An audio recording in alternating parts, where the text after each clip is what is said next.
that was established when we had load shedding. But of course, as I said earlier, the committee met for the first time yesterday to finalize its terms of reference and also the action plan. And we've agreed with the President we'll meet again next Tuesday to finalize our action plan. Now, the challenge with this crisis committee as opposed to the one that was dealing with electricity is that with electricity, in the main, you are dealing with one entity, ESCOM. There and there you have municipalities that generate, but in the main, more than 90% of electricity in this country comes from one entity. When it comes to water, you have a plethora of water authorities throughout the country. The responsibility for water is with municipalities, and therefore the task is going to be much bigger than the other crisis committee. But we are now preparing. We want to accelerate infrastructure development, ensure that we address challenges in municipalities, and also ensure consistent investment in the infrastructure for water.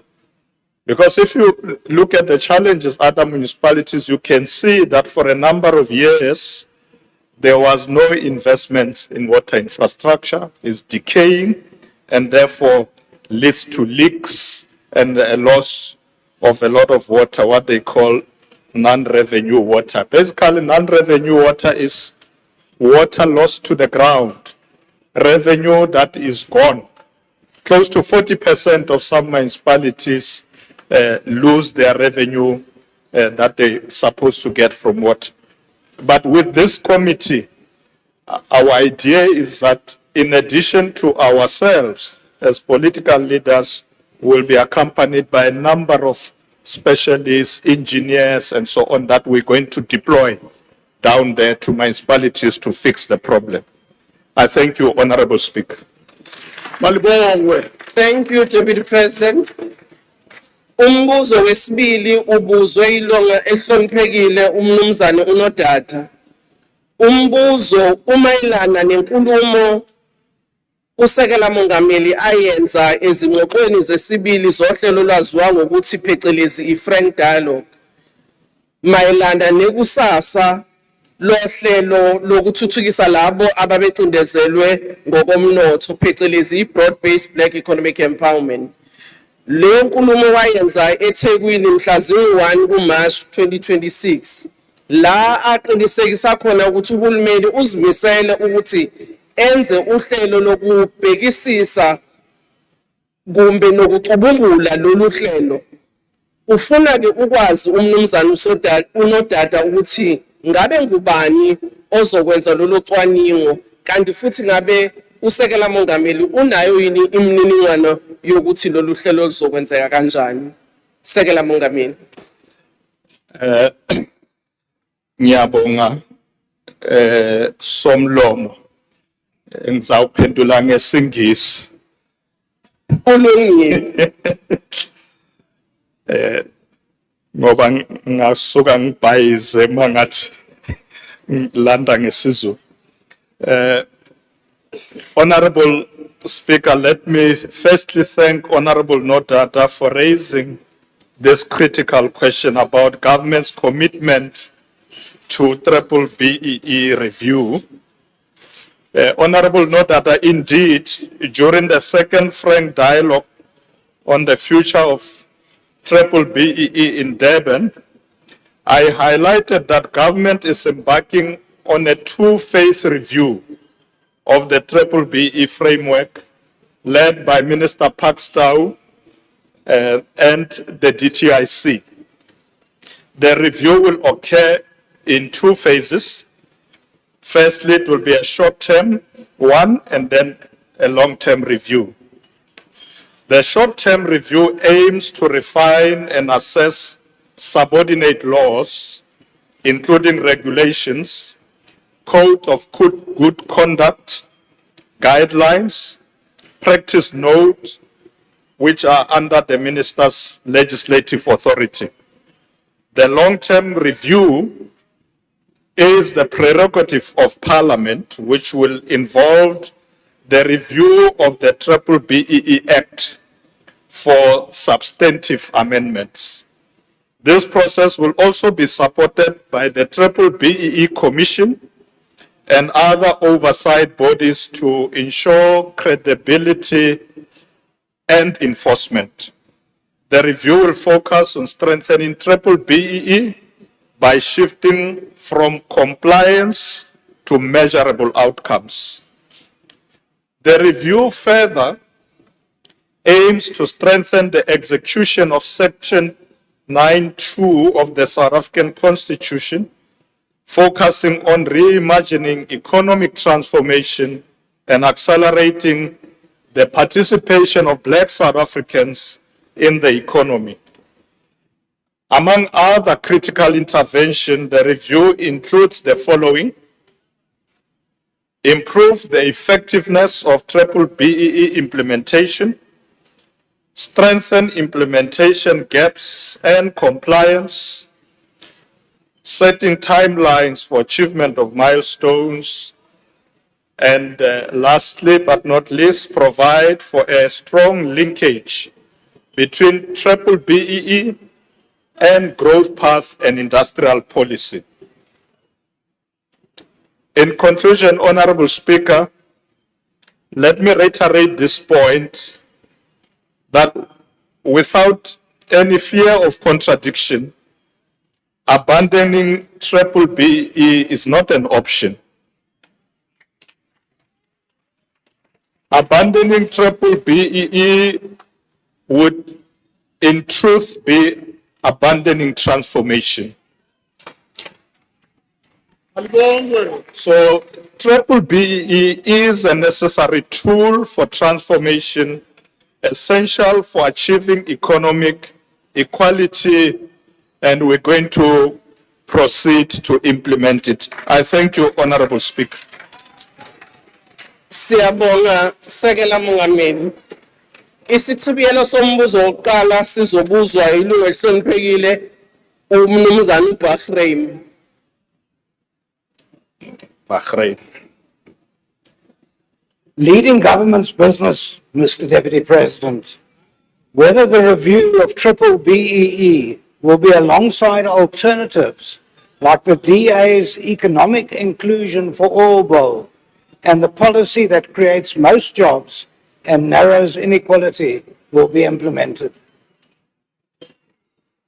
Sekela mongameli.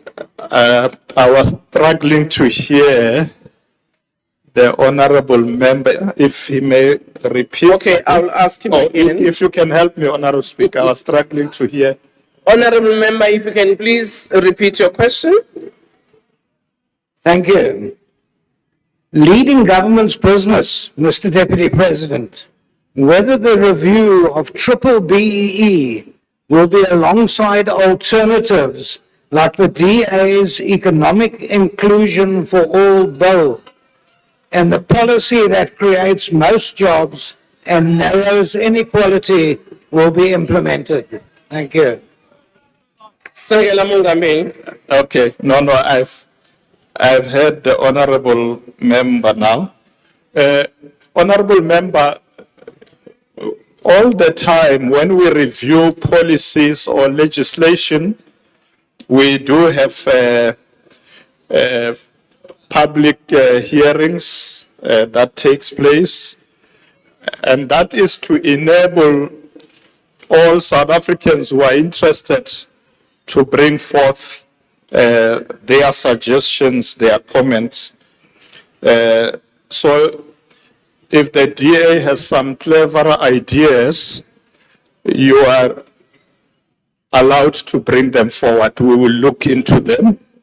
If we think they don't make sense, we'll throw them away. But we'll give you a chance to bring them because I think it's only fair that we should hear how you think you are going to help us. And And if they are good, I can assure you, we will incorporate them as we do the review. Thank you very much, Honorable Speaker. Ngiyabonga Sekela Mongameli. Ilungu elihloniphekile MC Dikhale. Thank you very much, Honorable Speaker.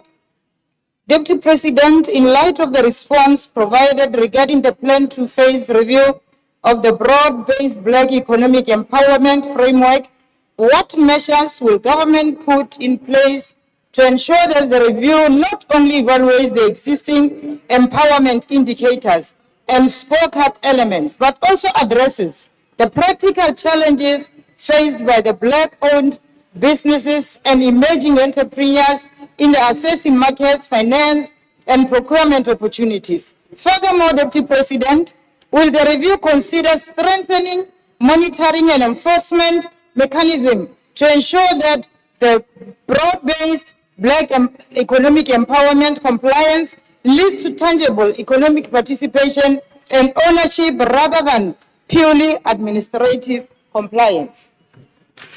Sekela Mongameli. Thank you very much, Honorable Speaker.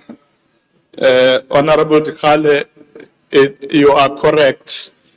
Often in the past, focus was what I would call administrative. We focus on compliance, we do score sheets and all of that, which is okay. But we have taken a decision that we need to shift to more empowerment approach where we look at the implementation of programs that really empower Black businesses. So that's what we're going to look at to ensure that we look at some of the issues coming from the BBBE Commission, but to be able to emphasize that let's expand the measures that we are putting in place, but not end up focusing too much only on compliance, but also on implementation. Getting these businesses to be able to work to ensure that they have real projects, real businesses that they are running. We shouldn't end up only with compliance. As you say, it is administrative, yes. It helps us to see what is happening, where the challenges are, but we definitely need to expand and do much more to ensure that BBBE is really implemented in a real way. It's not just a paper thing. We need to go out there and see that these people are involved in real businesses. And they must be visible, those businesses. That will give us a sense of the progress we are making. But thank you very much for raising this matter sharply. Thank you, Honorable Speaker. Siyabonga ilungu elihloniphekile uNkwankwa. DP, for us to clarify, the discussion is not about whether we need BEE. We do. The discussion is about whether or not we need it in its current form, which is what you are seeking to address. But ingxaki Sekela Mongameli sisoloko silila emngcwabeni orongo. Kuba ingxaki into basimane siyokhangela ukuthi abantu bano-own 10% no 5% we-businesses zabelungu ndawoni yoba si-address i-market concentration by making sure ukuthi sifaka abantu bethu bafundwe.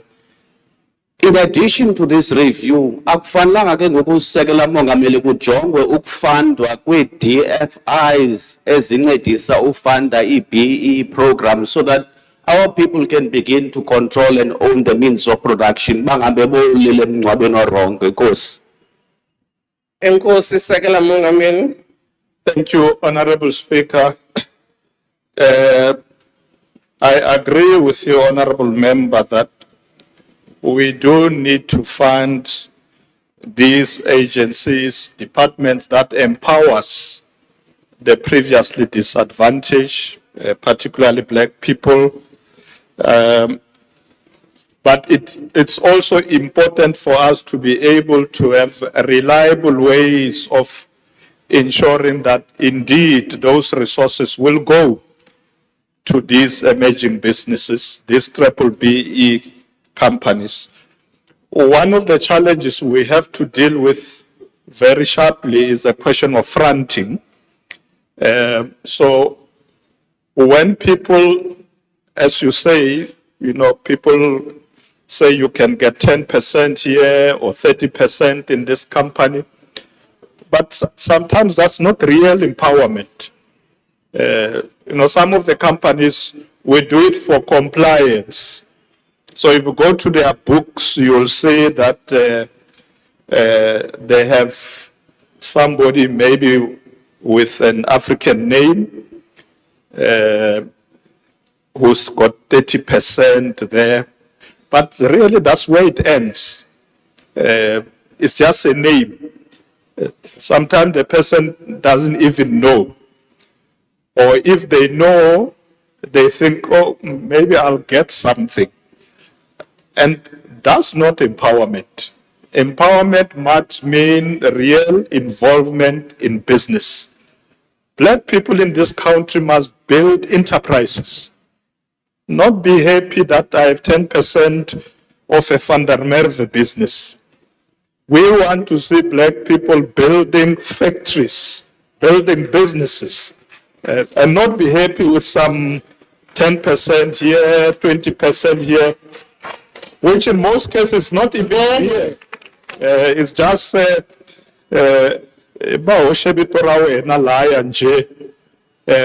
Marau, you are not a business person.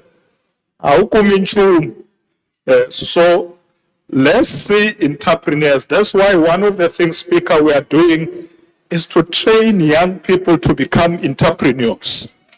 And not go and queue for the 10% of, Van der Wald's business and all that.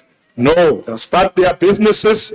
We as government will make sure that the resources that are with our DFIs, our departments and agencies, must give these enterprises support to be able to run real business. I thank you, Honorable Speaker. Ngiyabonga Sekela Mongameli. Ilungu elihloniphekile elilandelayo ngombuzo walo ngu-Honorable Vizungula.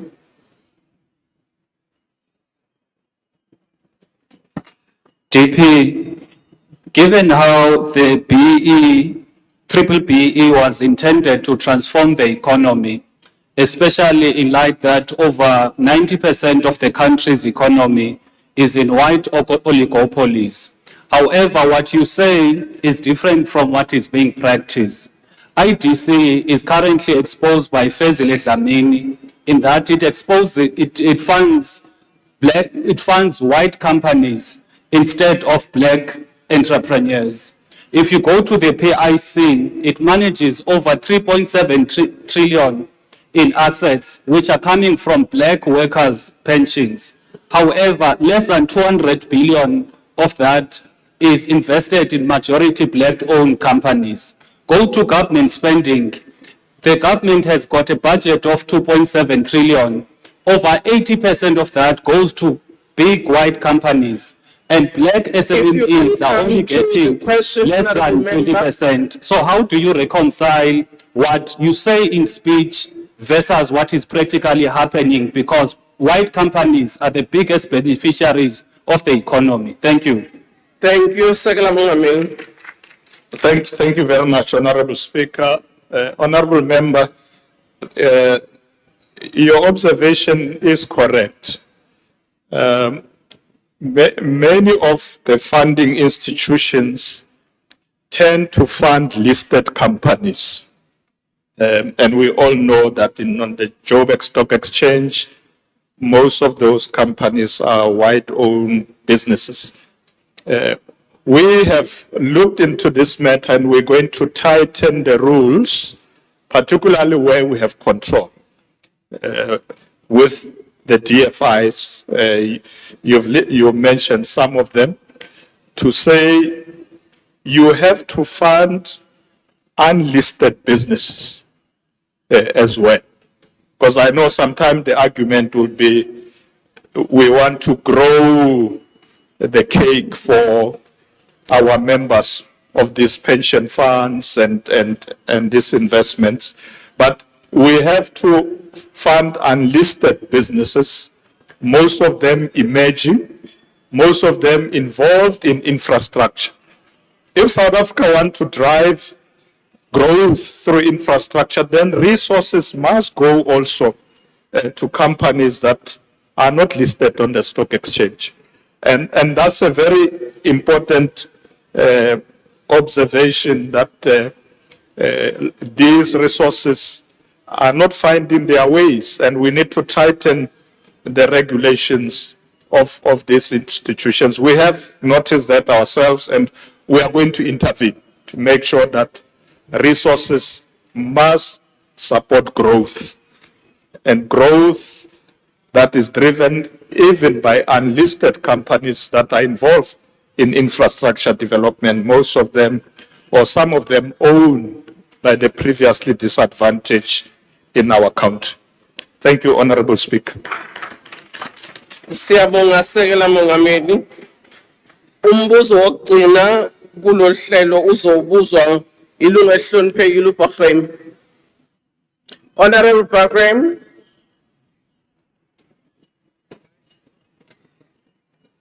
Mr. Deputy President, in your remarks at the dialogue on triple BE, you also mentioned that the review into BE is aimed at reducing corruption. How is this not your admission of BE benefiting a select few, which the evidence confirms of R1 trillion circulating around 100 connected hands? Thank you. Sekela Mongameli. Mangbonge Somlom, Honorable Bahrem, the review of the Triple BE Act, amongst others, is to ensure that we broaden participation. Of course, also deal with corrupt practices, but ultimately the goal is to expand. South Africans have been very concerned with the fact that the empowerment that we talk about is, benefiting a limited amount of people. It's a big concern. We need to ensure that we expand it. So when we come with initiative, including the Transformation Fund that Minister Tau launched, we are targeting to reach many people in our country, particularly young entrepreneurs, women, people with disabilities, etc., so that we move away from this reality that has been observed, that not many South Africans are benefiting from empowerment. And that's why you need to move away from this approach of equity to more supporting real businesses that are involved in projects. Because by doing so, you will then reach out to many, many other people. I'll tell you, as I conclude, that one of the challenges has been the triple BE, or let's say even before, when it was just BE, the approach has been you go and buy shares in a company that is already operating. You don't get it for free. So in most cases, who will buy? Those who have money will go and buy that 10% or the 20%. Government must create platforms for emerging businesses and ensure that they have access to funding, particularly from our DFIs, and the money must go into real businesses and not go and buy shares or a stake in someone's business that is already dying. You waste your money. We must give them money to go and start businesses and run real businesses. So I agree, but we need to make sure that we tighten up when we do this review so that we deal with corrupt practices, but let us expand the resources to people who want to run real businesses, create jobs in this country, and empower our young people. Thank you very much, Honorable Speaker. Thank you, David President. We now move to question 3, which has been asked by Honorable SMN Mkwena-Zondi. The question is whether, considering his role as chairperson of the Justice, Crime Prevention and Security Cabinet Committee, in the light of the persistent increase in violent crime, unresolved intelligence failures, and persistent dysfunction in coordination between the Department of Police, Justice and Constitutional Development, Home Affairs, and Defense and Military Veterans, the JCPS committee under his leadership has met any of its publicly stated targets in the past 12 months. If not, what targets were not met, and what are the reasons that the targets were not met? If so, what empirical evidence can he provide in relation to the recent crime statistics released by the SA Police Service? Honorable Deputy President. Thank you, Honorable Speaker. Honorable Mkwena-Zondi is raising a very important matter which concerns all of us regarding the persistent levels of crime in the country, but also persistent dysfunction in coordination between those departments or agencies that are supposed to lead us in tackling this. Honorable Speaker, violent crime remains a grave concern for all South Africans. The JCPS continue to monitor implementation of targets that have been set. Current statistics show that there is visible progress in some areas. Conviction rates for sexual offenses now exceed 77%. Joint operations like Operation Shaniela 2 and Operation Prosper, targeting illegal mining and gangsterism, have resulted in arrests and prosecution. We are strengthening intelligence-led policing and modernizing the justice system to restore safety and trust. In this regard, the JCPS Cabinet Committee will continue to coordinate several strategies that are aligned to the Medium-Term Development Plan 2024 to 2029, which prioritizes strengthening the criminal justice system, improving coordination to ensure effectiveness in policing and reducing violent crime.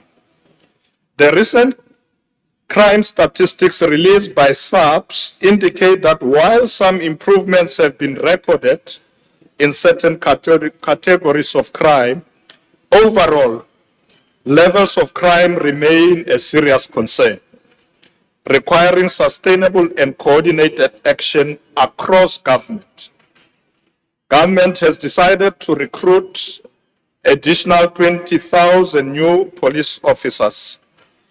President Cyril Ramaphosa has announced the deployment of members of the South African National Defence Force for service in cooperation with the South African Police. This deployment serves to prevent and combat crime and support and preserve law and order under Operation Prosper, which is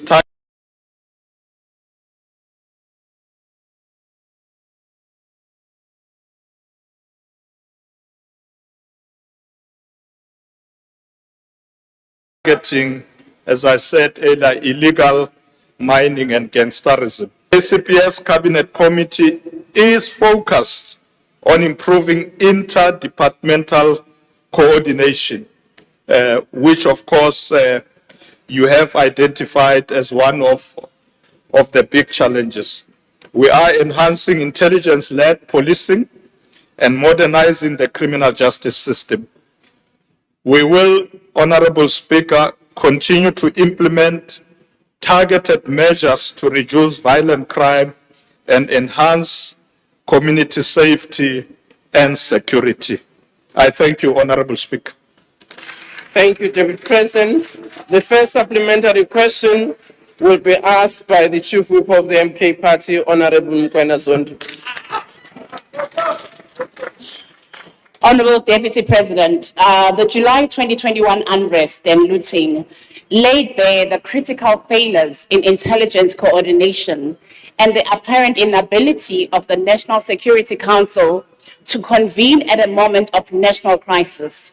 Can you outline how the JCPS cluster, which is under your leadership, has remedied these deficiencies?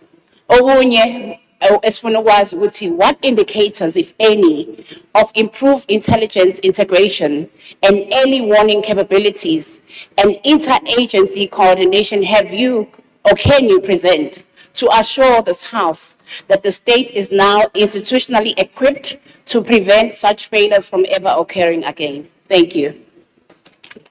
Deputy President. Thank you very much, Honorable Speaker. Honorable Zuma, as I said earlier, Zondi, Honorable Zondi, apologies. we are going to promote. You must say you like the old man. You just like the old man. Order. Honorable Do not ask for the point of order. we have noticed, or let me start from where you started, that with the July unrest, I think it was clear that the lack of intelligence-led policing was clear that it was not there. So in the JCPS, we do have the police, we have the army, SNDF, correctional services, and all other agencies. So the security cluster has the intelligence apparatus there. So when we plan on the basis of intelligence. And as I emphasized in my answer earlier, is that we have now decided that our policing must be intelligence driven to ensure that we are successful in combating crime. I don't have indicators now that shows the success of this, but we would, when we do our review next time, we will be able to see the success story of this approach. But it is a correct approach. Otherwise, you're shooting in the dark. So policing must be intelligence driven, and it is now the approach that we are using, not only the South African police, but the entire JCPS cluster has prioritized this matter. And every time when we meet, we get reports on what's happening in the country, proper reports, so that when we deploy, we know that we're deploying at the right place, with the right levels of intervention, so that you don't send 2 police officers when you should be sending 10. That's the approach we are taking, or you send 10 when you should be sending 2. So we welcome your emphasis on this matter of intelligence-driven policing. That's what we are doing now. Thank you, Honorable Speaker. Thank you, Deputy President. Honorable Mr. M.S. Chabane. Sir, Deputy President, thank you very much for comprehensive report. Deputy President, South Africans have noted that recent crime statistic released by the South African Police Service has recorded a marginal decline in most of the crime indicators. And amongst the crime indicators, as you've indicated, Deputy President, is a successful breakthrough by the SIU in relation to fraudulent documents issued by Home Affairs, including work permits, work visas, and these indicators have make sure that part of the among the ANC priorities is to fight against crime and corruption. Deputy President, how will government build on these gains through implementation of the National Organized Crime Strategy in more coordinated and integrated manner across law enforcement agency and intelligence agencies? Thank to you, ensure Honorable sustained Member. improvement? Your Thank you. time is up. Deputy President. Thank you very much, Honorable Speaker. Cancer, Honorable Chabani. Yeswendlisa sweswo.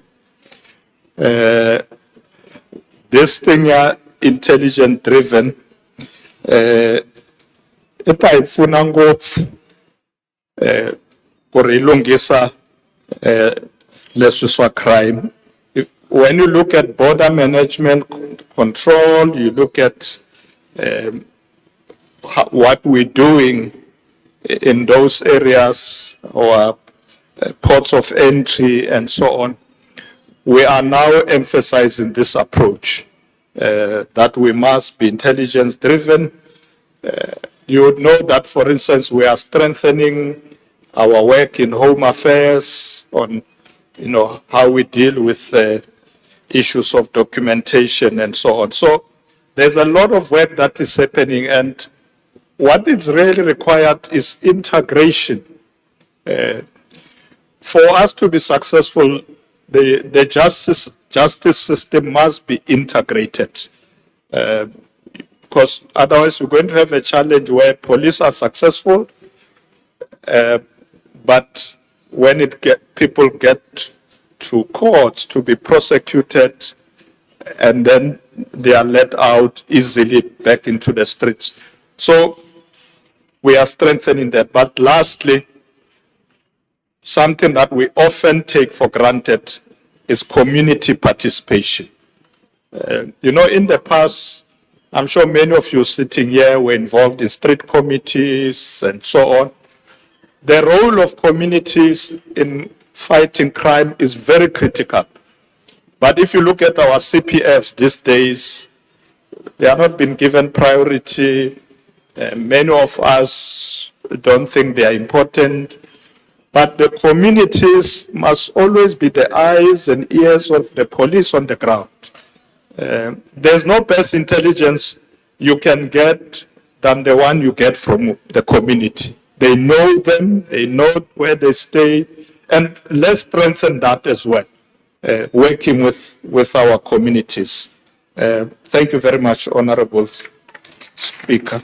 Thank you very much, Deputy President. Honorable Swart. Thank you, Speaker. Deputy President, you referred to targets and to crime statistics. However, a very alarming fact, as reported by Rape Crisis Cape Town Trust and other NGOs, is a significant underreporting of sexual offences and rape in particular, with only an estimated 7% of cases being reported, leaving almost 93% of cases unreported. This the ACDP finds concerning. Do you not agree, Honourable Deputy President, that this underreporting significantly skews crime statistics and that far more needs to be done to encourage rape victims to report those crimes and then to protect them from secondary victimization? Otherwise, those predators will escape justice and commit those crimes again. It doesn't help to have 77% conviction rate when only 7.7% of sexual offences are reported. Thank you, Speaker. Thank you, Deputy President. Thank you very much, Honorable Speaker. Honorable Swart, yes, it's important that we avoid underreporting. I was looking at the stats myself when I was looking at this question, but it was difficult to say whether it's underreporting. We're going to check it because we do need to get accurate information to be able to respond adequately. And this is a matter we'll discuss once we have evidence that in some categories of crimes, there is underreporting. It shouldn't be. The police, they may not have all the information they need. Obviously, with intelligence-driven, we'll begin to get more, but there will be an effort to ensure that we're as accurate as possible to be able to come with plans that will ensure that we respond adequately. And therefore, I take your concern seriously if you think that there's underreporting. We're going to look at it so that we are able to make sure that what we project to the communities, what we tell South Africans is actually what it is. And therefore design intervention that brings them on board to work with us on addressing that reality. And it's important, but I've not noticed that completely that they are underreporting, but I'll check it because they shouldn't underreport. So I will engage with them through the JCPS cluster. Thank you, Honorable Speaker. Thank you, Deputy President. Honorable Dr. M.A. Maimane. Thank you, Speaker. Deputy President, I am glad you're talking about underreporting. Let me give you just one number. Of the 21 million cases that were reported last year, opened cases that were opened, only 61% of them were solved and 13.2 million cases were closed without resolution. So our problem isn't just underreporting. It's the fact that the police don't have capacity. The fact is this, when I come into this parliament, there are 200 police officers here, VIP protectors. There are more police here than in any other police station in the country. The police themselves will tell you that they are running short of over 2,300 detectives nationwide. But we protect the politicians and ignore the people. So my question to you, Deputy President, is whether or not, don't you think the 4 billion rand spent on VIP protection would be better spent giving capacity to the police? Let's help the people rather than the politicians. So, Mr. President, you are running for president. Are you willing? Time is up, Honorable Member. Are you willing to Honorable Maimane. to the people than Honorable to the Maimane, politicians? the Deputy President heard you, and maybe I can see you are trying to make a new application to go back to somewhere where you can express your voice on the other matters that you have just said, but we're not there yet. Honorable Deputy President. Thank you, Honorable Speaker. Mohaitsi Dumel. Aware Dumedi Sakaje. Honorable Speaker, there are areas in the country that are designated as key points areas, and therefore they need to remain guarded. I can look into your issue of whether members of parliament think that we guard you too much. But parliament is a very important institution. We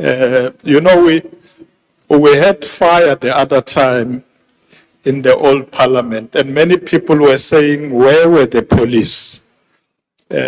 So we can't make that mistake. You see, when we are in this precinct here, and the President of the Republic is here, you cannot have the police. Members of parliament are here. You can't get out here and get marked outside of parliament. This is a very important institution, but if you say to me, there's a shortage of police where we are fighting crime and all of them are sitting here, we'll look at it. But normally, When the commissioners of police deploy, they take into account the events, the institutions that are being guarded, etc., etc. So it's important that those institutions should have adequate police. I did say, Honorable Maimane, that we are now employing more. We have not reached the numbers that we need. The President has announced, you recall, previously 10,000, now 20,000. We still need more. So I agree with you. We need more police officers to be recruited and trained. And of course, we need to then deploy them into crime fighting areas as much as we can. They need to be out there to fight crime and work with communities. Thank you, Honorable Speaker. Thank you very much, David President. Honorable Mokoena Zondi. Thank you, Deputy President. We as Umkhonto weSizwe find it quite deeply concerning that even after 5 years since the July 2021 unrest, you still have a response to say improvements needs to be made. Does this mean that the government of national unity is finally saying to its people, you have failed the country, you have failed to act with urgency required to secure our country? And if a similar threat occurred tomorrow, are you confident that the current system would respond differently? And if they fail, who accepts responsibility between yourself and the President? Thank you. Thank you, Deputy President. Mangbonge, Honorable Zondi, bezekahle manje. Maybe let me use this phrase. It might help me and you. Improvements are being made, not they are going to be made. So as I speak to you, we are busy. You are quite right to say if it happens again and you still say improvements are going to be made, we maybe find wanting. But I can assure you we are better prepared now. We are better prepared. Those improvements are rolling out. We are equipping. Intelligence is coming in. We will not be caught wanting or caught by surprise. So we have learned our lessons and our security forces are more than ready to tackle any incident that may come up. But, you know, South Africa is a big country, so I go back to the issue of you do need more police officers to deploy as much as we can. But, Honorable Zondi, I can assure you that we are better prepared now to deal with the challenges. Thank you, Honorable Speaker. Thank you, Deputy President. Question number 4 has been asked by Honorable Dr. K.M.N. Gigaba. The question is given that he recently addressed a meeting on the future of broad-based Black economic empowerment and its future role as an instrument of transformation, inclusive economic development and growth.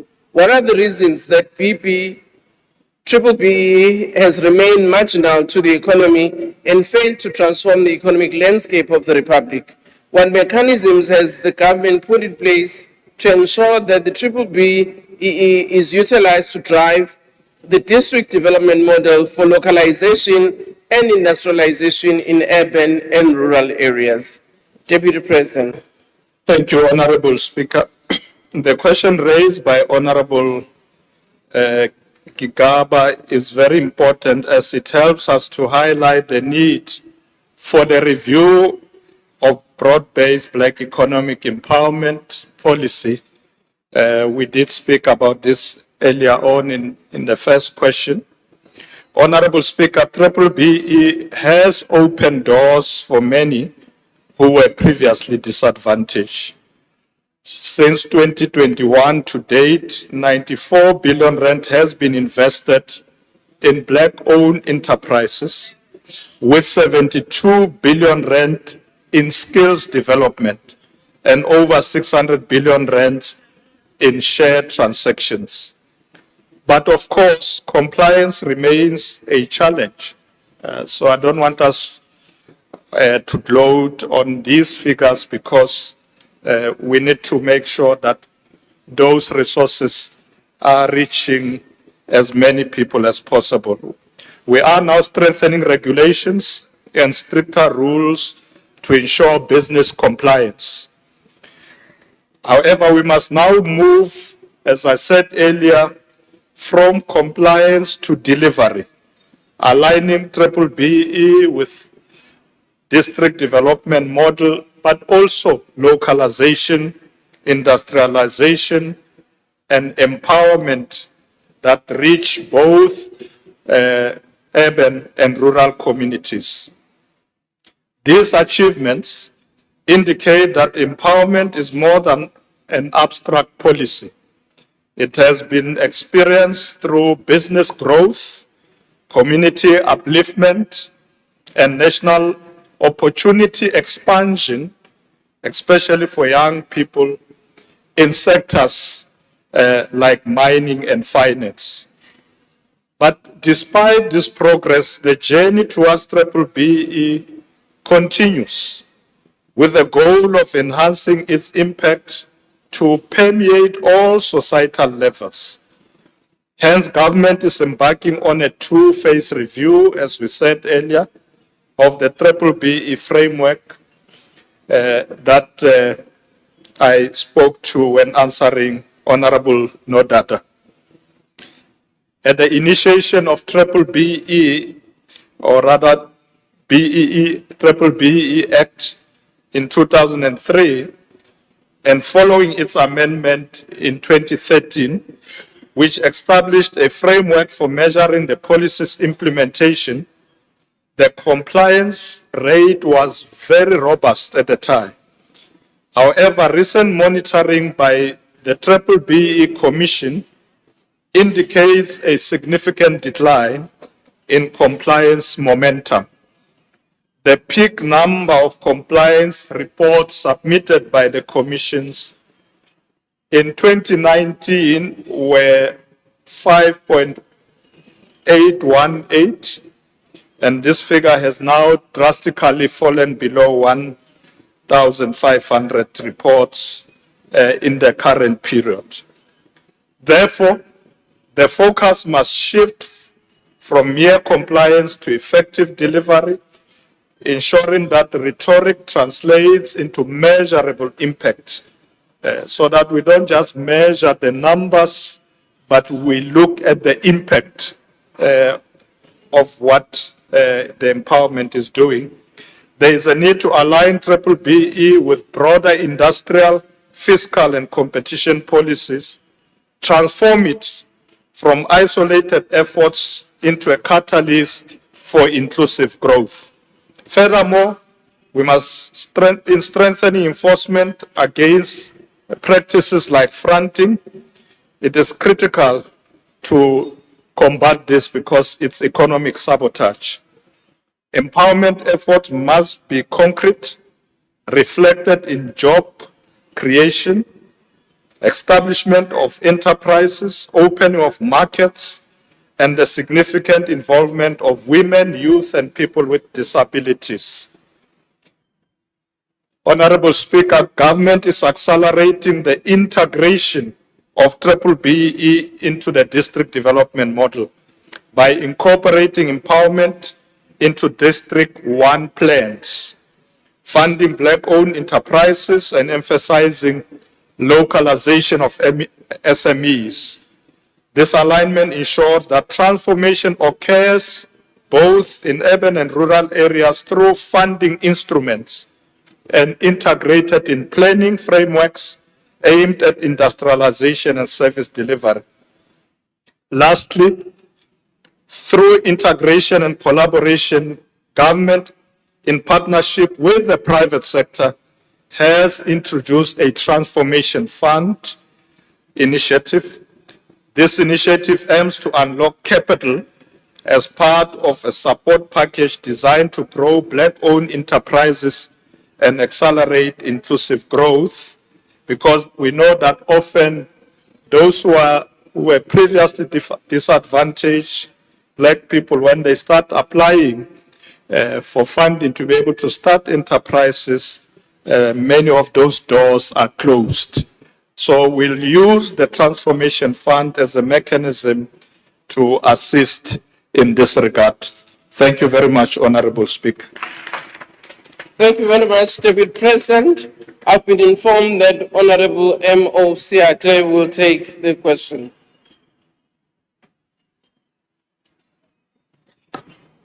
Thank you, DP. Thank you, Speaker.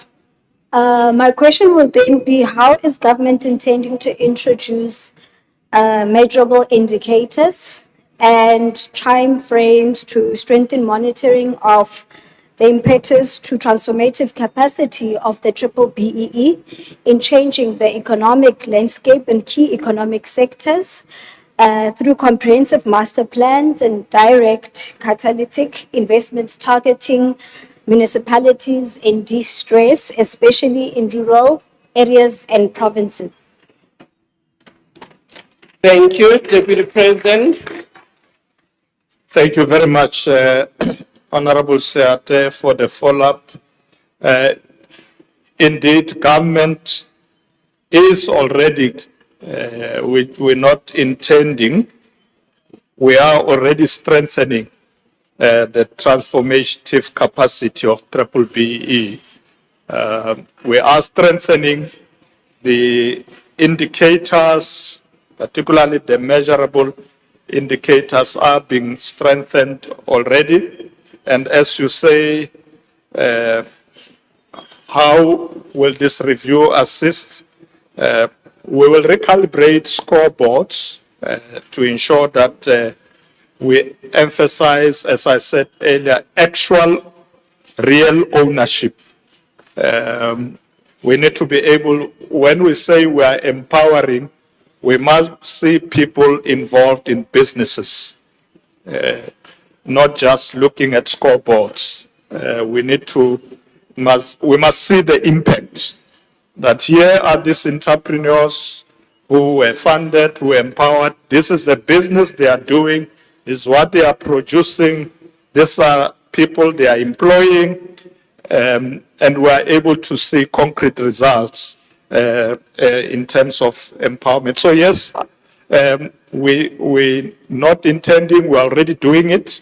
We are making sure that we are strengthening, and will continue to give regular reports to this House to ensure that even the previous policies that were enacted previously, the Procurement Policy Framework Act and others, are being looked at currently to make sure that we strengthen all of them. Thank you very much, Honorable Speaker. Thank you, Deputy President. Honorable Dr. M.J. Burger. Thank you, Madam Speaker. It seems as if where there is smoke, there's a questionable fire detection and suppression contract. When it comes to BEE, is not the 49 million rand Gauteng hospital contract awarded to your children not further proof that BEE stands for biased elite empowerment? Deputy President. I'm not sure what he's talking about.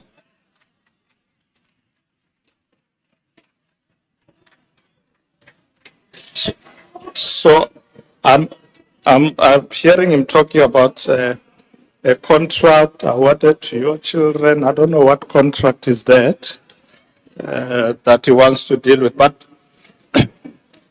let me say this, Honorable Speaker, that what we are doing as government is to ensure that when we empower people, we do it properly, no corruption, no favoritism anywhere.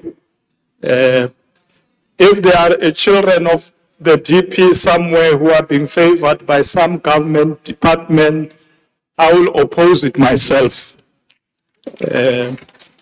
I will oppose it myself if I find out there's such a thing.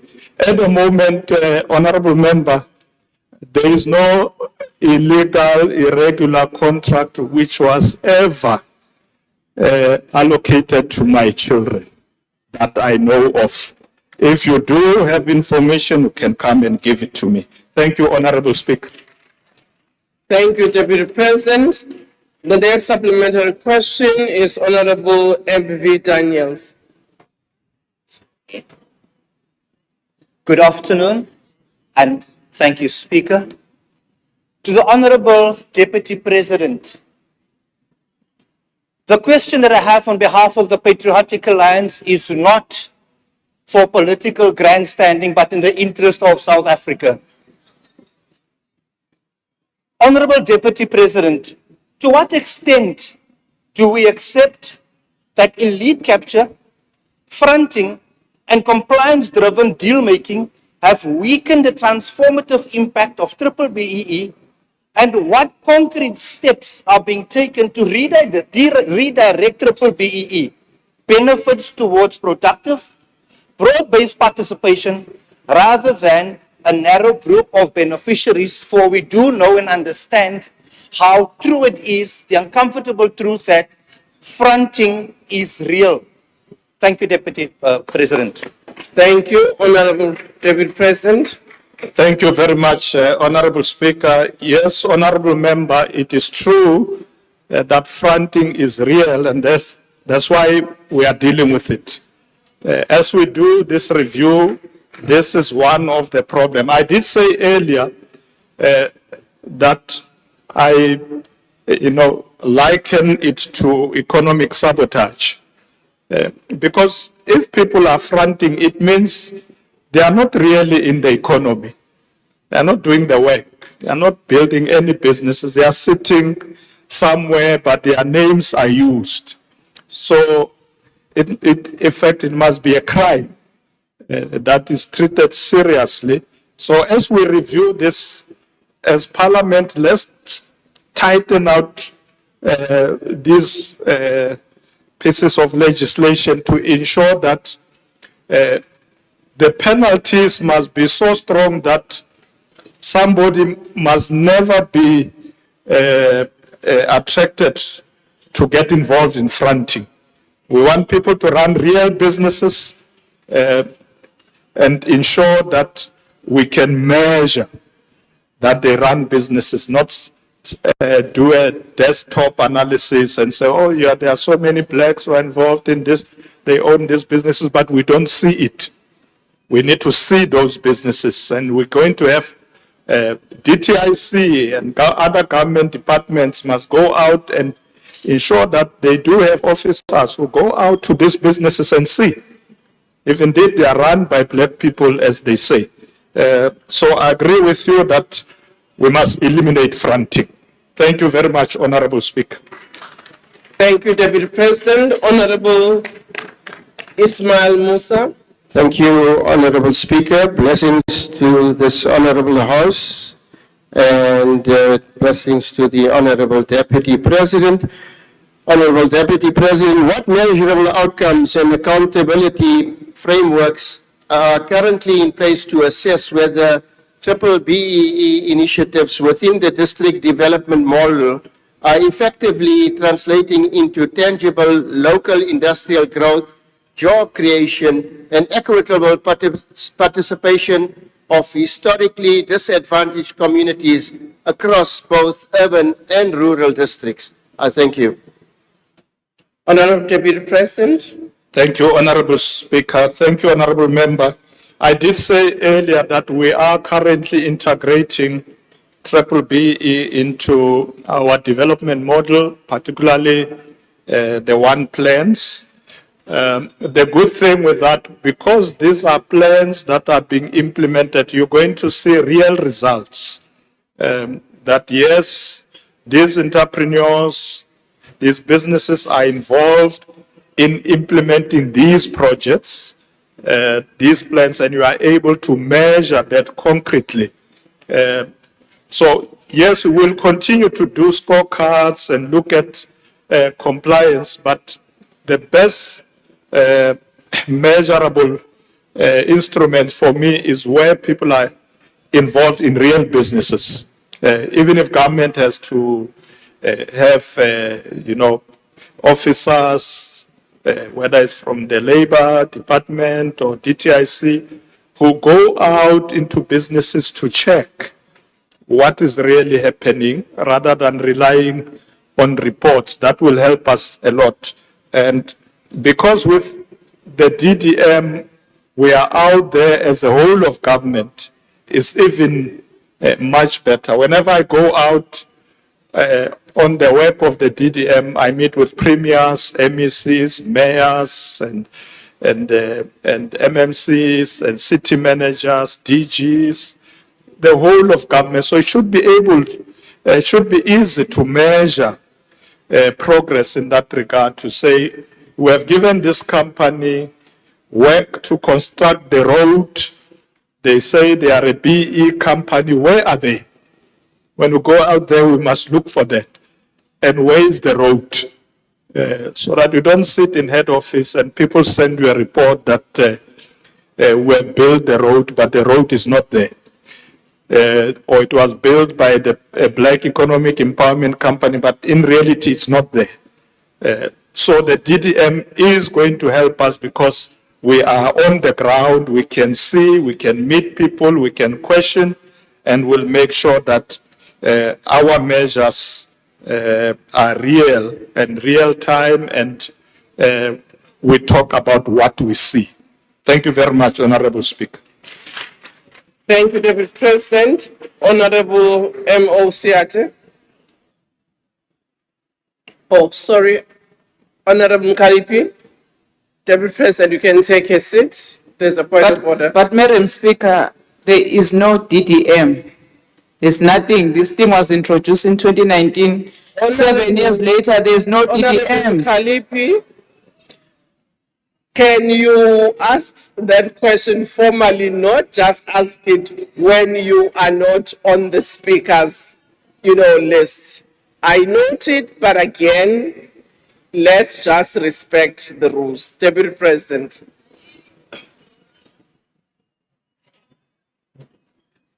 Oh, sorry, Honorable Siate. I ignore Honorable Mkalipi today. Yes, Honorable Siate. DP, Machabeng local municipality is another classical case of National Treasury and DWS interventions to strengthen capacity and resources. 44 billion was disbursed through RBI grants, with Val Central being implementing agency, Val Central monitoring and assessing themselves and their progress. DP, clearly here localization, industrialization and inclusive economic growth is unlikely to be actualized on infrastructure just basing on water, something as basic as that. Would you have any different model of accountability, of monitoring, and just a tracing model of how you return the investment in all this infrastructure development on all the master plans? Thank you. Thank you, Deputy President. Thank you, Honorable Speaker. Thank you, Honorable Siat. Did you say Machabeng? Machabeng, that's in the Free State. Okay. One of the things that we are doing now as national government is to prioritize intervention in municipalities. We use the phrase fix local government because we have realized that there are a lot of challenges in municipalities. Some of them, you give them grants, they spend them on what was not intended for, and sometimes they don't spend at all, and come end of the financial year, the money has to be returned to Treasury and delivery doesn't take place. So Machabeng will probably be one of the municipalities that will be put on our radar screen as we intervene in local government to be able to look at how they're spending their resources and so on. So I take your concern that your understanding of that municipality is that what they say they are going to do may not be done. So we'll immediately focus on them as well. There are about 100 and so municipalities that we are going to look at. When we meet, I did say on the issue of water, when we meet next Tuesday, we are looking at the municipalities, but we are also going to look at them beyond water, beyond electricity, just service delivery broadly. Must be something that worry us when we look at what municipalities are doing. So I will put Machabeng on the list. Thank you, Honorable Speaker. Thank you very much, David President. Honorable members, let me remind you once again, we are not allowed to eat so openly in the House. That's why we've got a space for refreshment behind the screens of the dome. I now see members, they go there, they buy, they come back and even put it on the table. I've seen even some power raids. I won't say who they are, but our members. Can we please just try to manage? Let's not point.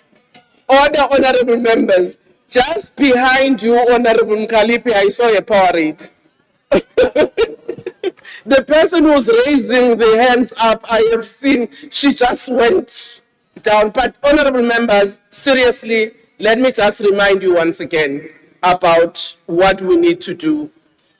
I understand you may be wanting to snack. The Honorable Matasha, thank you. There is a place where we can snack at the back and then come back. Honorable Daniels? Thank you, Speaker. Speaker, it's a very important point that you are raising because this was raised in the Chief Whip Forum meeting. And it is now the responsibility of the Chief Whips to ensure that it doesn't take place for the same reasons that you have cited. If it is Honorable Thank you, honorable members. If it is Honorable Mutasha, then that is why I was reminding all the members, and I'm sure the Chief Whips will take the necessary responsibility as they must. The next question, question 5, has been asked by Honorable J.S. Malima. The question is with reference to his capacity as the Special Envoy to Sudan. What is the scope or extent of his mandate in relation to the resolution of the violent conflict in the region, and has he found what is required from both the South African government and African Union to resolve the crisis in Sudan? Honorable Deputy President. Thank you, Honorable Speaker. Let me thank Honorable Malema for raising the issue of dealing with conflict in our continent. At the moment, Honorable Speaker, I am a special envoy of President Ramaphosa focusing on the conflict in South Sudan. My mandate is to support the implementation of the revitalized agreement on the resolution of conflict in South Sudan, what we refer to as the RACs. South Africa, along the AU and IGAD, is a guarantor of this process. The C5 is tasked with leading the process. Now, the C5 is made out of South Africa, which is chairing at the moment, Algeria, Chad, Nigeria, and Rwanda. It was established by a resolution of the AU Peace and Security Council on the 5th of December 2014. The C5 called for cessation of hostilities, release of detainees, and inclusive dialogue. Ultimately, the peace process in South Sudan depends on the political will of its leaders for the implementation of the revitalized agreement. Our role is to support them and not substitute their responsibility. Since I assumed the role of special envoy in South Sudan and in pursuit of the peace process, I've undertaken 2 working visits already to Juba, and the most recent was October last year. But when I went there in 2024, I met all the belligerent parties, including a meeting with President Salva Kiir Mayardit. Myself and Minister Naledi Pandor at the time held a meeting with the head of the UN mission in South Sudan, Mr. Nicholas Haysom. I was informed, sadly, Honorable Speaker, that he passed on yesterday. A great South African who was committed to democracy and peace in our continent. May his soul rest in eternal peace. Honorable Speaker, we subsequently, with Minister Pandor at the time, held 15 more meetings with other parties during the 4 days we spent in Juba. We were convinced that we are making good progress when we were hopeful that they will hold democratic elections at the end of this year. However, in January this year, fighting erupted once again amongst the belligerent forces and intensified early this month as well, leading to the displacement of 280 people in what they call Jonglei State. The latest fighting is yet another illustration of the complexity of the search for peace in South Sudan. In January this year, Minister Lamula also led a ministerial delegation of the C5 countries that I mentioned to Juba. This meeting was followed in February this year by a C5 Heads of State Summit, which was chaired by President Ramaphosa on the margins of the African Union Summit. The summit was also attended by representatives of the UN Secretary General, and the summit then reiterated once more the call for cessation of hostilities, consideration for the release of the first vice president. When I went to Juba last year, I wanted to see Vice President Riek Machar, but he was house arrested and charged and appearing in court. And there are others as well who are charged with him. So the leaders have asked for the release of Dr. Machar, who's the first vice president. They've also asked for the promotion of inclusive political dialogue and the creation of a conducive political and security environment necessary for the holding of elections. Last year, all the parties agreed that they will come to South Africa. We can host them for a dialogue, including with the president. So we will be following that up when we engage with them again. Let me also say, Honorable Speaker, that South Africa will also utilize its role on the African Union Peace and Security Council, which we will be holding from 1st of April to March 2028, to mobilize diplomatic and political, technical, and financial assistance required to support South Sudan to hold credible, free, and fair elections. Honorable Speaker, we recognize the depth of humanitarian crisis precipitated by the conflict in Sudan as well. To this end, we intend to engage the neighborhoods, wider international community, and various non-state actors and NGOs for a coordinated response to the unfolding humanitarian crisis, which is also exacerbated by the civil war that also is taking place in South Sudan. I recently met with the regional leadership of the International Committee of the Red Cross and will continue to engage them on the efforts they are undertaking to respond to this problem, not only of South Sudan, but of the entire Sudan, as we all can see. Lastly, Honorable Speaker, to resolve this conflict, it is incumbent upon the broad leadership of South Sudan to demonstrate the requisite political will and responsible leadership necessary to implement the revitalized agreement that they have signed. Achieving this will require mutual trust, the cultivation and promotion of political consensus to implement the provisions of the revitalized agreement. I thank you, Honorable Speaker. Thank you, Honorable Deputy President.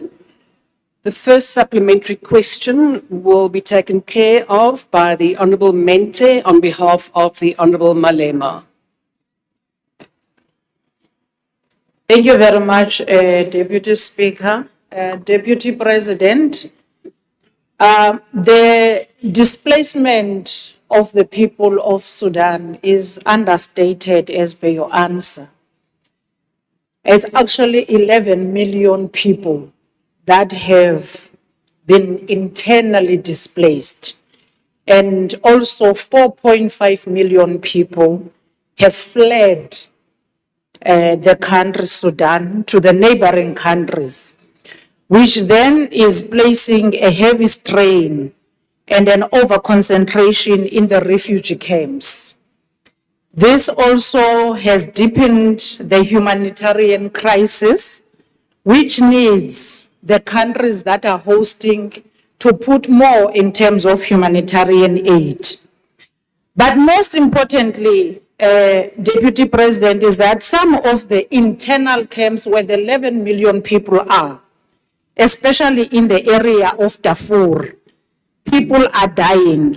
They have shortages of food, they have shortages of water, the high mortality rate amongst children, and the malnutrition of children, and they are dying every day. There's also issues of cholera that is outbreaking, and there's very limited access of the NGOs. I hear you are mentioning the Red Cross, but they don't have access there due to the civil war. Now, my question is, what are the believable and tangible interventions which the AU is putting to remedy this situation, along with the C5? We can have the agreement that they pull out and come in and revive, but at the moment, there's a huge crisis. What are the believable remedies? Thank you. The Honorable Deputy President. Honorable Speaker, thank you very much. Thank you, Honorable Mente. You are quite right that you say I underestimated the problem. No, in fact, let me put it this way.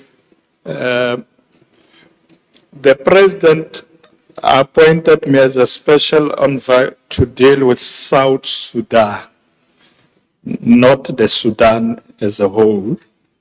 Now, the challenge with the question from Honorable Malema obviously is focusing on the Sudan.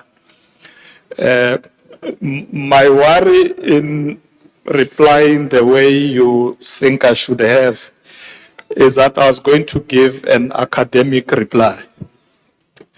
You know, when you read books and stuff, I can give you that answer, 11 million people, but I have not arrived there because I was not tasked to deal with the Sudan. But I accepted the fact that it is something the AU should look at.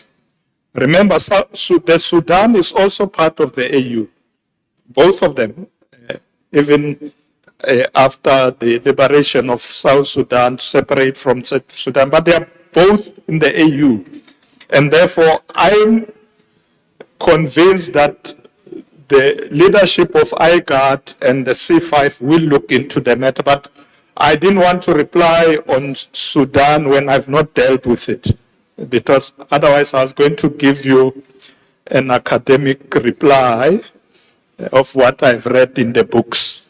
Should the President ask me then to go beyond South Sudan and look at the Sudan, I will then be able to answer accurately. Because I think it's important that when we give answers to Parliament, we don't tell them what we read in the books.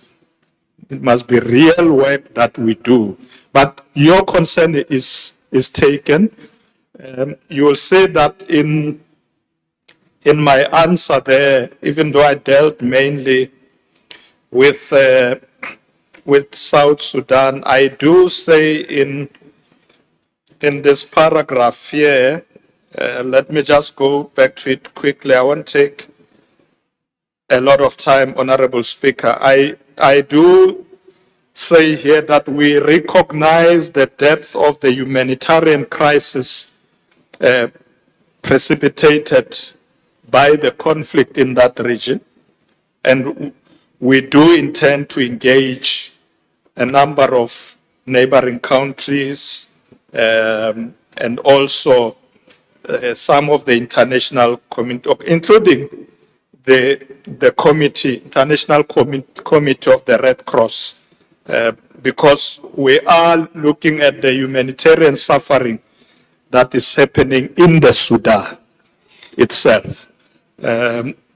So perhaps in the next round of us coming back here, we would then be able to give you more concrete information about the Sudan itself, beyond the work we are doing in South Sudan. I'll discuss with Minister and the President to see how do we deal with that situation, because we won't close our eyes and say, no, we are busy with South Sudan, those one can wait. But we do need the leadership of the continent. So it's a matter, I think, that must serve in the AU. The leadership of the AU must look at it and say how they want us to take forward. But thank you very much for that concern. Thank you, Honorable Speaker. The second supplementary question will be asked by the Honourable Smith. Thank you, Honourable Deputy Speaker. Honourable Deputy President, in January 2024, the President met with the leader of Sudan's Rapid Support Forces to find a resolution to the Sudanese civil war. But in October last year, the RSF embarked on what human rights organizations refer to as summary executions, ethnic cleansing, and acts of genocide, as it massacred some 2,000 individuals, including women, children, and the elderly.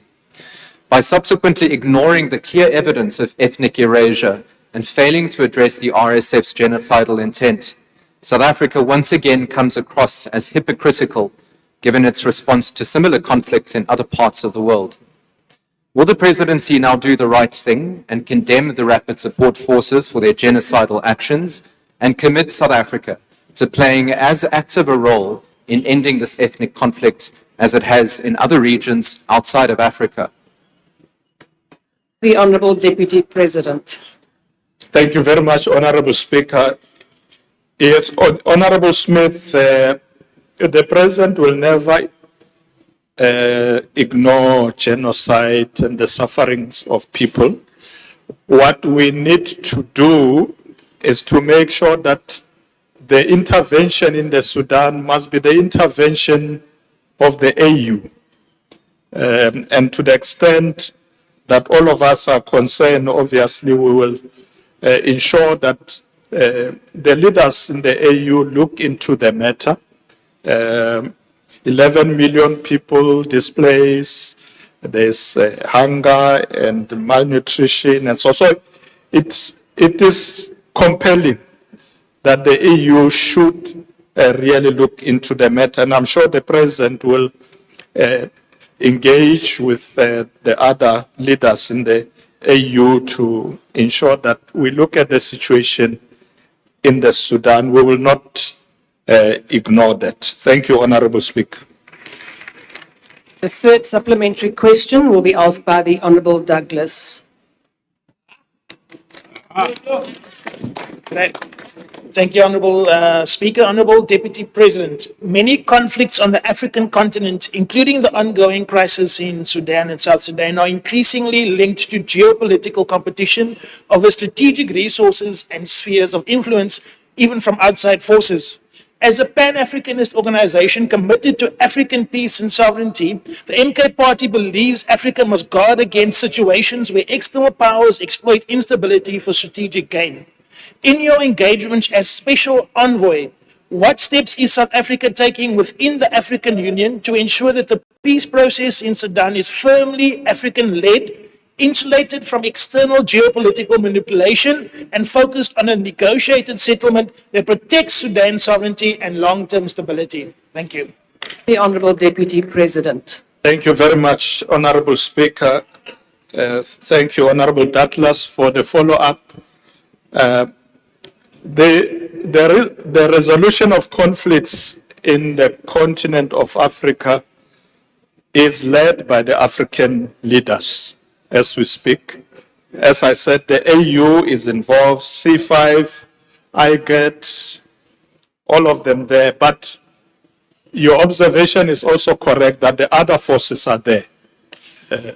When I was in South Sudan, there were people from the US and Europe and so on.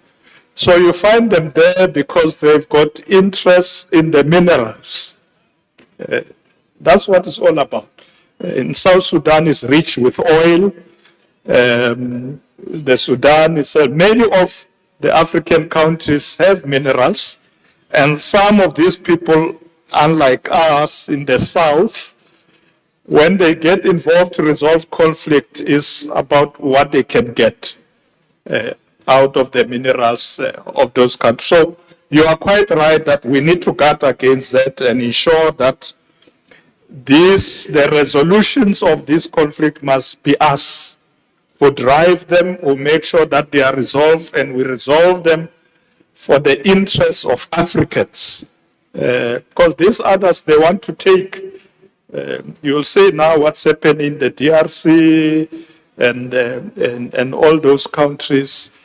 When these other forces come in, no sooner they are there, they are looking at what to take. So I agree with you that let's intensify the leadership of the African leaders to resolve this conflict and make sure that the resources of the African countries, the minerals and everything must be for the benefit of Africans. And that's what we're going to do. Thank you very much, Honourable Speaker. The fourth supplementary question will be asked by the Honourable Boshoff. Thank you, Honourable Deputy Speaker and Honourable Deputy President. Just two remarks around the question itself and response to it. I think it seems to me that the EFF didn't make an error when they asked about Sudan rather than South Sudan. Maybe it is because of the Pan-Africanist inclination to try and deny that the colonial borders have been changed, and that the new state came into existence. And then also I see the un-African bias even by South Africa in a humanitarian crisis of this magnitude, not getting the attention than other similar or less serious circumstances elsewhere in the world. But what I would like to know from you is in terms of the formation of the state of South Sudan as a state liberated from Sudanese domination. How would you justify that in the light of the African Union's Thank you, Honourable stance Member. Your time has on expired. colonial borders? The Honourable Deputy President. Thank you, Honorable Deputy Speaker. Honorable Member, I did say earlier that Sudan is part of the AU. So they are part of the AU. The reason why I didn't give a detailed response on the Sudan is because I'm not working on that yet. My responsibility for now ends in South Sudan. Not that I don't want to deal with it, but so far I'm delegated to deal with South Sudan. That's why I was saying that I shouldn't answer questions on the Sudan as if I'm working on the problems there.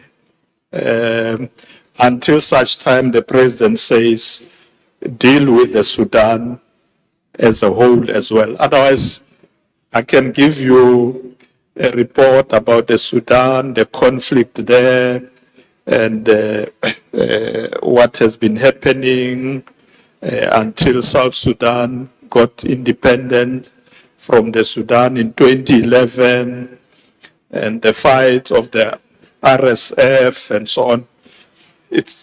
But it will be what I read. I don't think you're interested in what I read. You are interested in the work I do. And so far my work ends in South Sudan. It might well be that the AU leaders will say, Deputy President of South Africa, now move over and engage the conflicting parties in the Sudan as well. But I'm saying that we are concerned as well about the humanitarian suffering there, the displacement of people. So I think it's something the AU leaders will be looking at, I'm sure. Thank you, Honorable Speaker. The last supplementary question will be asked by the Honourable Mente. Yeah, siyabulela. No, Deputy President, ungaba hoyiwe nonyana baka Fairwood. Xa besizama nge-Pan-Africanism, sabathatha sibabeke. Bangaba khona ku-GNU, are not part of that. Since you are mentioning that AU is still busy with the matter, I want to propose to you, Deputy President, that consider a recommendation to IDERCO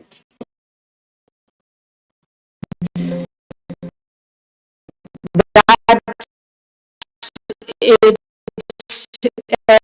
it must use the African Renaissance as well as the Indian National Cooperation Fund to look into providing the humanitarian aid to the victims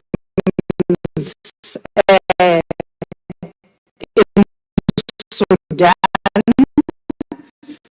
so that they can have access to food, water, and especially medical care. But also I want to check why was such an idea never explored during your intervention, even with the South Sudan, as well as we have an issue that yesterday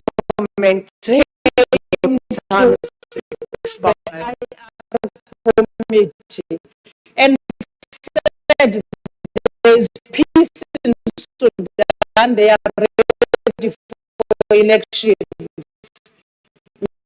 Yet we are hearing something else today. Thank you. The Honourable Deputy President. Thank you, Honourable Deputy Speaker. Honourable Lawyer, Honourable Member, I understand the Pan-Africanism. That's why I didn't comment on it. It's just displays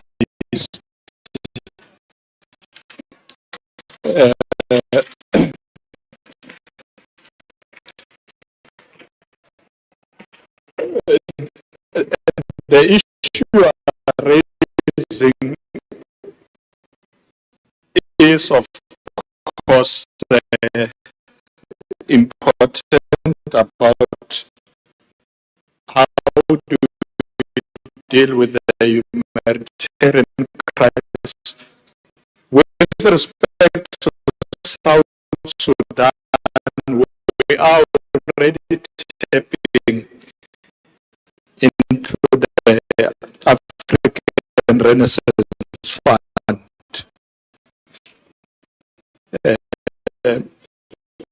You are saying extend it to the Sudan as well. It's something that I'll discuss with the President because it has to go to the leadership of the AU to look into that. But there may be also other resources that we may be able to tap with. But as I said earlier, abanye bafika nama-agenda wabo. Banayo imali kodwa we need to be careful because when we take their money, something must give. So we'll need to be careful, but we will take that proposal forward. Thank you, Honourable Speaker. The last question has been asked by the Honourable Hadebe.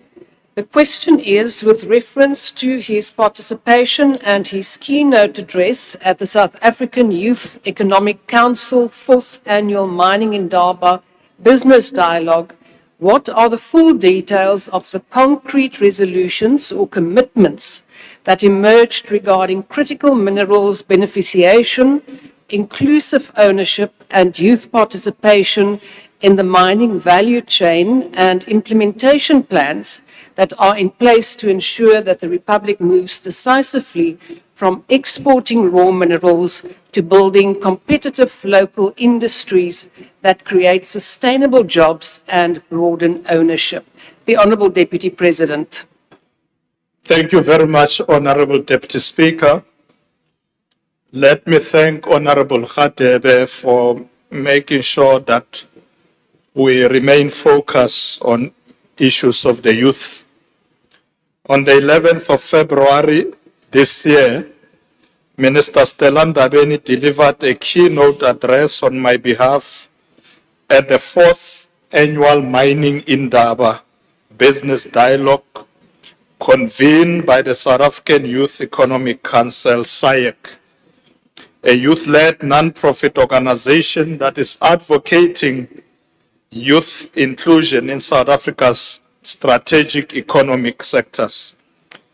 SAEC Mining Indaba Business Dialogue resolve that South Africa must move away from raw mineral exports and focus on sustainable job-creating beneficiation strategies, inclusive ownership, and youth participation in mining value chain. Through the critical mineral strategy, beneficiation hubs, and youth incubation programs, we are building industries in platinum, manganese, and vanadium that will power electric vehicles and clean energy.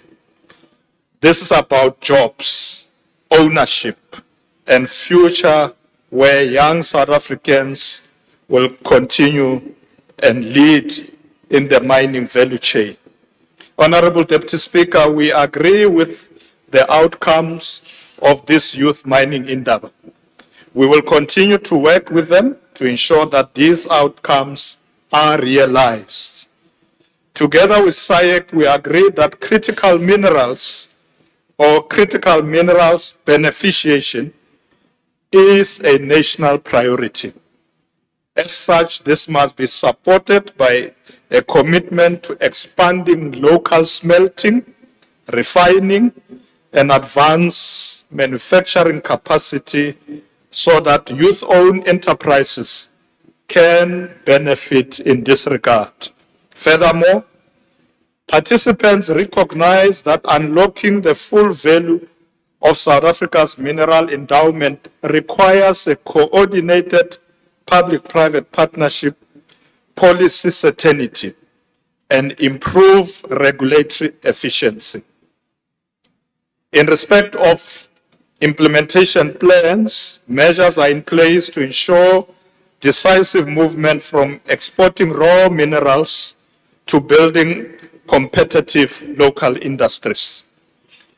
The government is implementing a critical minerals and metal strategy that was approved by Cabinet in May last year, and the exploration implementation plan aiming to transform from raw mineral exports to local beneficiation, high-tech manufacturing, and increased local ownership.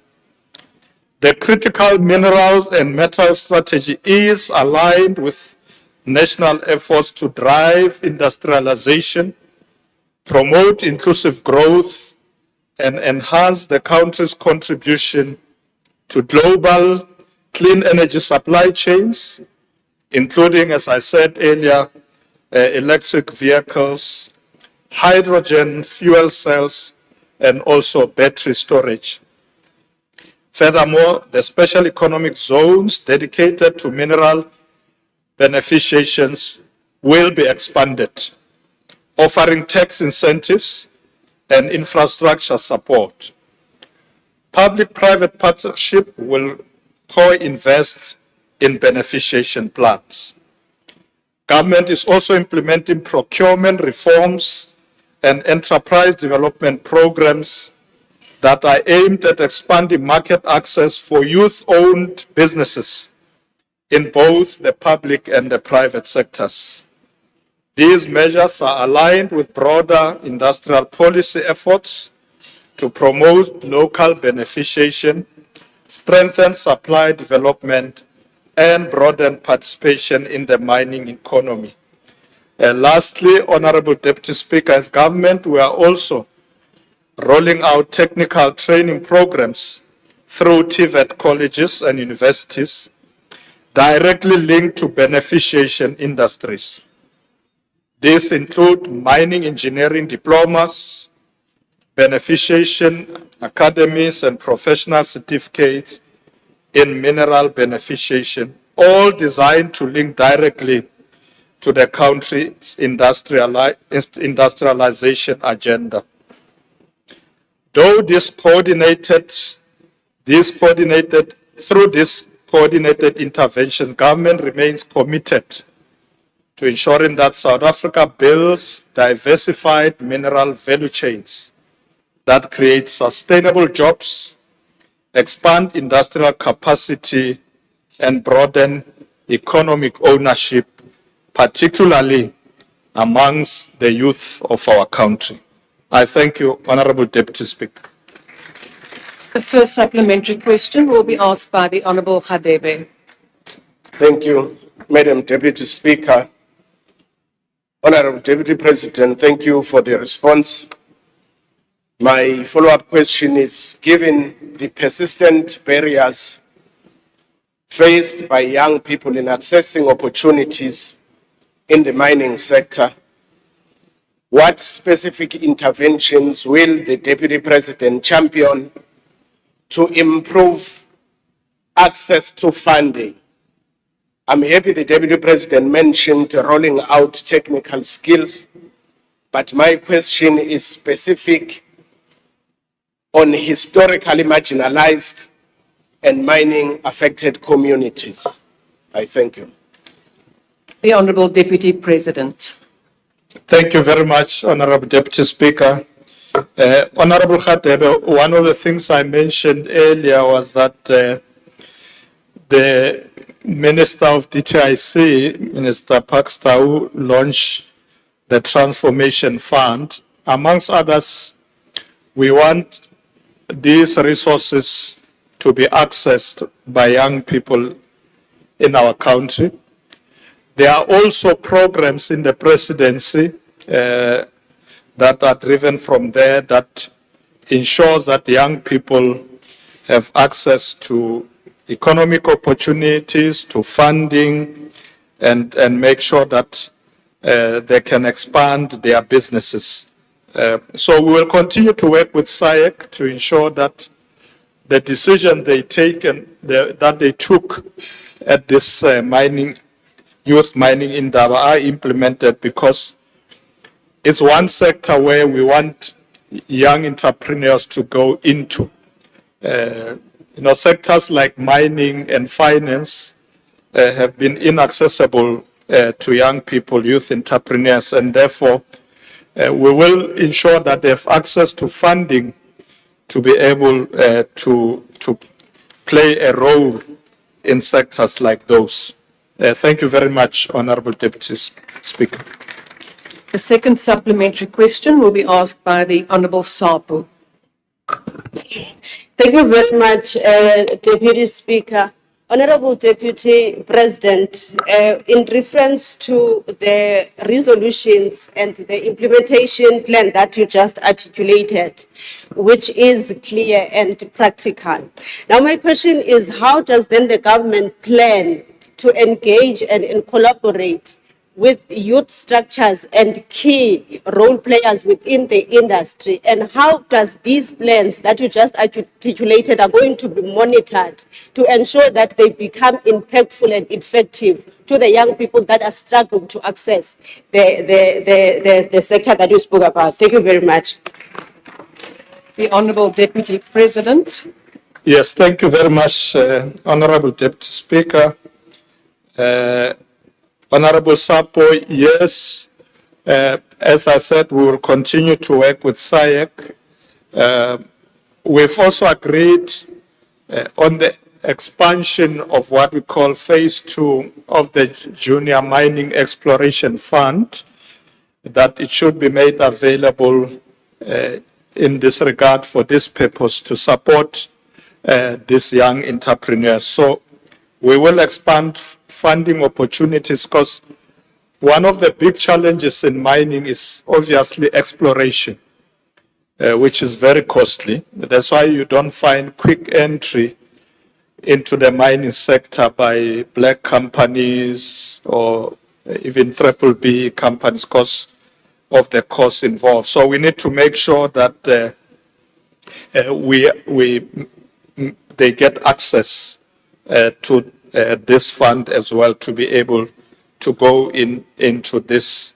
And we will also look at the mining charters and see how we can explore the provisions there to make sure that we bring more youth entrepreneurs into the sector.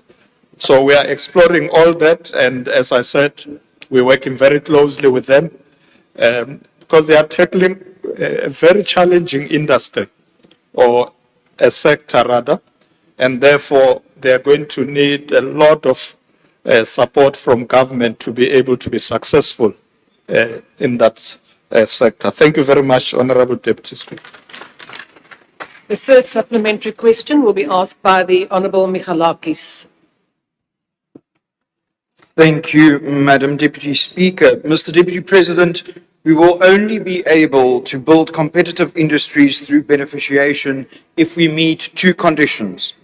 Those conditions are that we have sufficient competitively priced electricity and that those industries are sustainable and profitable. What evidence do you, Mr. Deputy President, have that demonstrates that either of these conditions are in place? Thank you. The Honourable Deputy President. Thank you very much, Honourable Deputy Speaker. Thank you for the follow-up, Honourable Michalakis.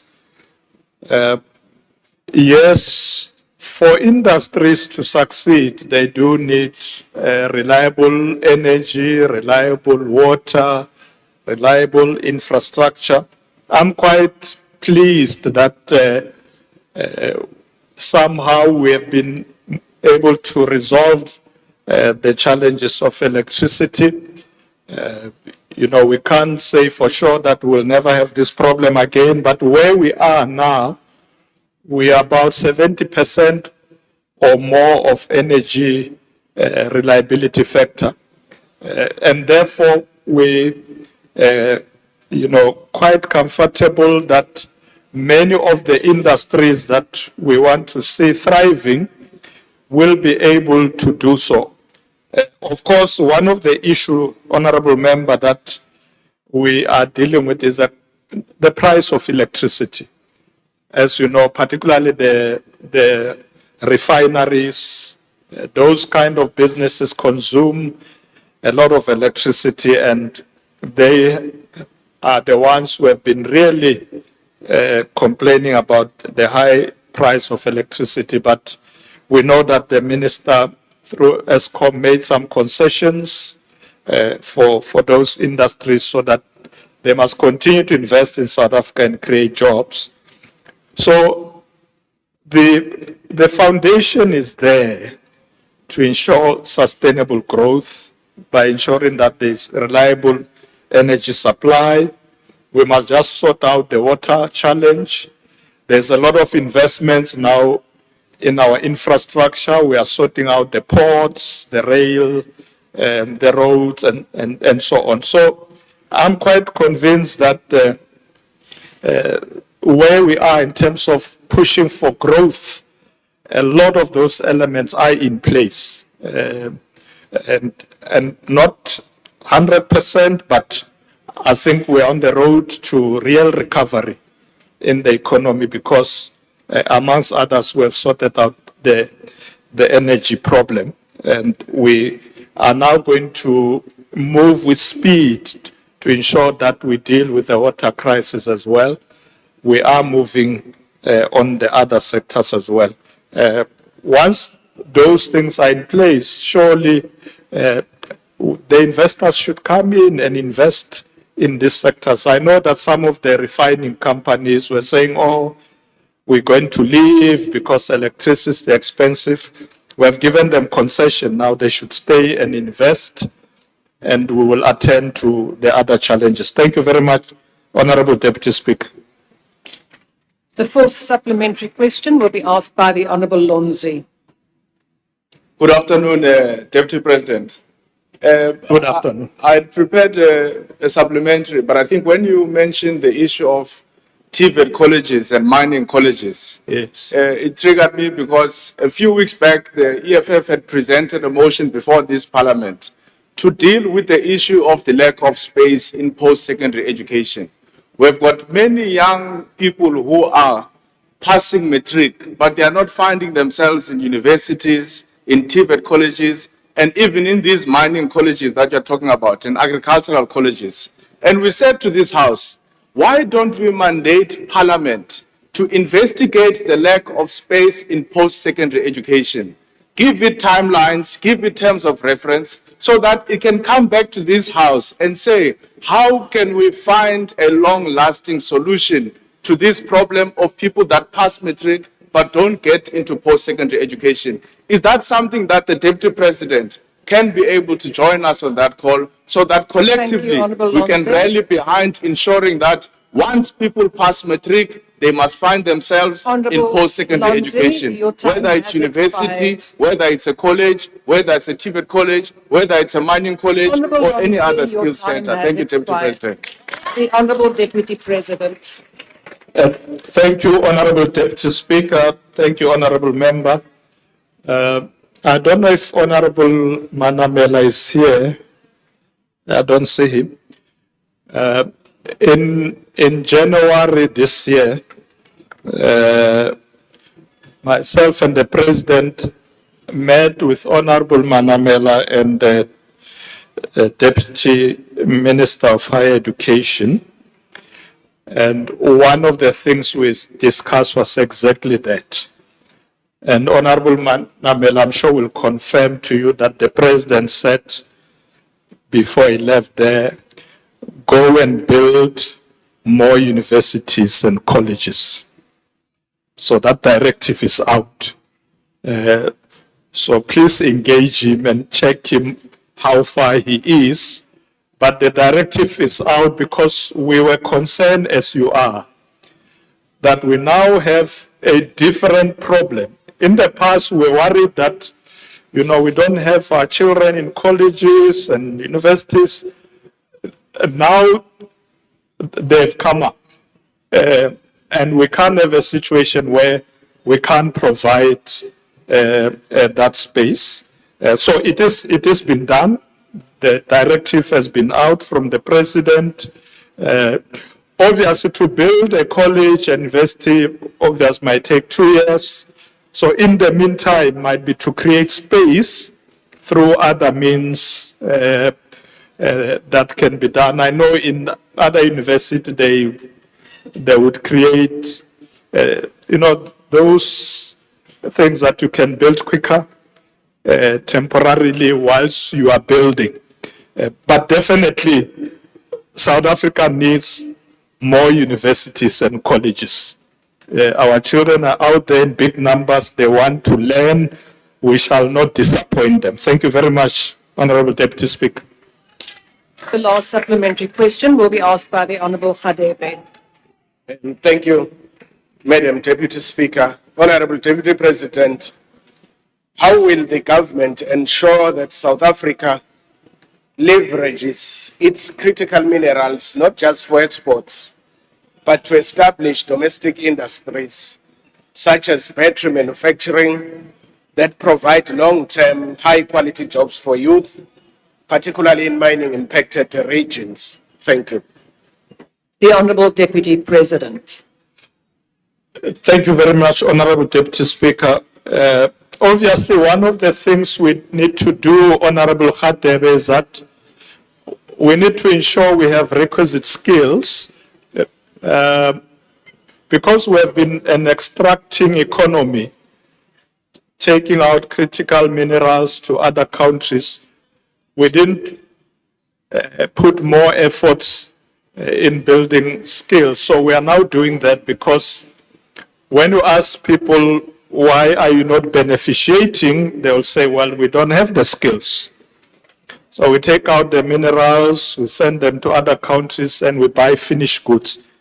We have now decided, no, let's benefit from our own minerals. Therefore, we need to ensure we have the skills to produce finished goods and export finished goods.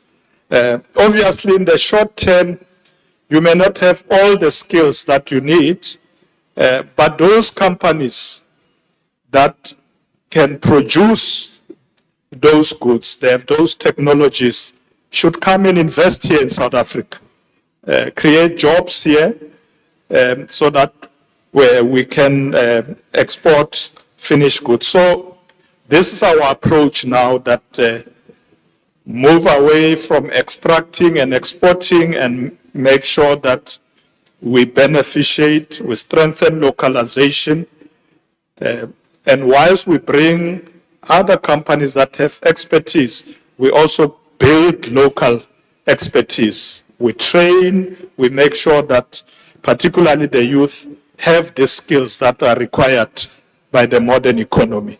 That's what we are doing. Thank you very much, Honorable Deputy Speaker. That concludes questions to the Deputy President, and I thank the Honourable Deputy President. Thank you very much, Honorable Deputy Speaker. Thank you, honorable members. You have been a very good audience. Thank you so much.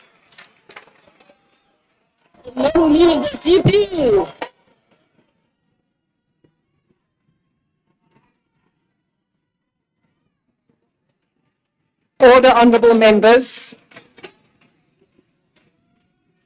The last item on the order paper is a debate on an urgent matter of national public importance in terms of Rule 130 in the name of Dr. M.A. Maimane on the escalating crisis in the Middle East following the recent US attack on Iran and the implications this has on South Africa.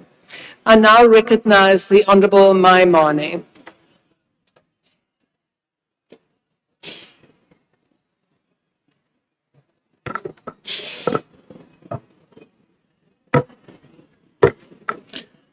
Honorable members, Bagaitsu Dumelang. Today we sit and consider this urgent debate about a crisis that is unfolding in the Middle East, which is fast becoming a South African crisis. A crisis that has got far-reaching ramifications and ultimately a reset of our geopolitics. Honorable members, the question we should ask ourselves today is, whose interests are we here to serve? Are we here to serve the interests of South Africans, or do we have other interests? I begin really my debate today with the words by Kwame Nkrumah, who said, we faced neither east nor west, we faced forward. It was a statement born out of liberation, not only born out of liberation, but also out of wisdom. His words were visionary. They asked us the question, in the midst of geopolitical realignment, which way should we face? And today I would argue we need to face forward. The second are the words by President Nelson Mandela, who said our foreign policy must be based on human rights and trade. And so when you consider the question then of human rights, and then you say to yourself, South Africa has a long history of human rights, I have in my engagements engaged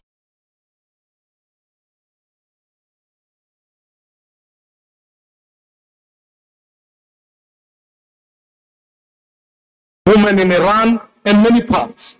And they all have spoken about the nature of regimes that have oppressed them. Yet it amazes me that us as South Africans, whose constitution upholds human rights, we will stand with people who violate human rights. Fellow South Africans, we need the consistency of message that says to us, whatever the atrocity is, we must stand up for human rights. We must be consistent, whether in Syria, whether in Iran, whether in Yemen, or in any other parts. Secondly, the question then becomes about trade. We have a significant trade with the United States. It exceeds over 20 billion rands annually, while our war-related exports exceed more than 3.5 billion in economic activity. I'm glad Minister Tau is in this debate, because we need to urgently find a trade deal between us and the United States. Honorable members, this question asks all of us who stand for human rights, who sit at the center, to say we will not be hypocritical when we take the stance. If you take a view that says you are non-aligned, you need to stand up for that principle. So as I bring this debate, honorable members, I want to urge us strongly to consider the three responsibilities we have, the oversight we can provide. On the first, we need to answer the question, for South Africans who are in the region, Is our foreign missions helping them return home safely and ultimately making sure that the choices they can exercise are best supported by us? We cannot afford indecision or inaction at moments such as this one. I ask that our agencies and our foreign missions must respond. Secondly, honorable members, we need to speak strongly about the economic consequences of this issue. What is a conflict in the Middle East is going to be a conflict here. We are a net importer of crude oil. It's already at 103 US dollars per barrel, and ultimately is poised to increase. Our currency has weakened now to 16.73, meaning that effectively in the month of April, we face the potential of fuel and diesel rising up by 4 Rand and 7 Rand respectively. So ultimately, honorable members, citizens are going to feel this in their pockets. They're going to know the inflationary pressure. It's in the taxi fares, it's in the bus fares, it's in the food they eat. I want to say, honorable members, if we are serious about protecting our people, let us take the court judgment on VAT and say this House has the right to delay the implementation of the fuel levy that has been increased so that we can shield consumers from administered cost and lessen the burden of inflation on citizens. Thirdly, honorable members, we must be willing to stand up and condemn wrong when it's done. We must be a rule-based culture, and we must stand up for international legislation. Fellow South Africans, let me raise this urgent matter that I believe can no longer be delayed. South Africa needs a US, an ambassador to the United States, and needs one quickly. I want to call on the President to act urgently and appoint a competent South African to represent our interests and have a permanent place so that we can settle a trade deal. We cannot, honorable members, drift into the tide of global rhetoric. We must stand over principle, we must hold it firmly, we must hold it calmly, and we must hold it clearly. We must condemn wrong, we must reform institutions like the UN Security Council and the African Union so that we stand up for human rights and we stand up for trade for the interest of all South Africans.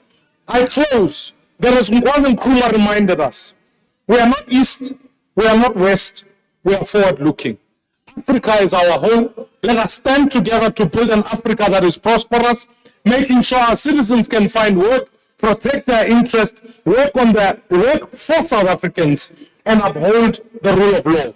We do this, we can respond to this crisis. We fail this moment, we will fail the people of South Africa, and our international voice will be weakened. Let this House take its responsibility seriously. I thank you.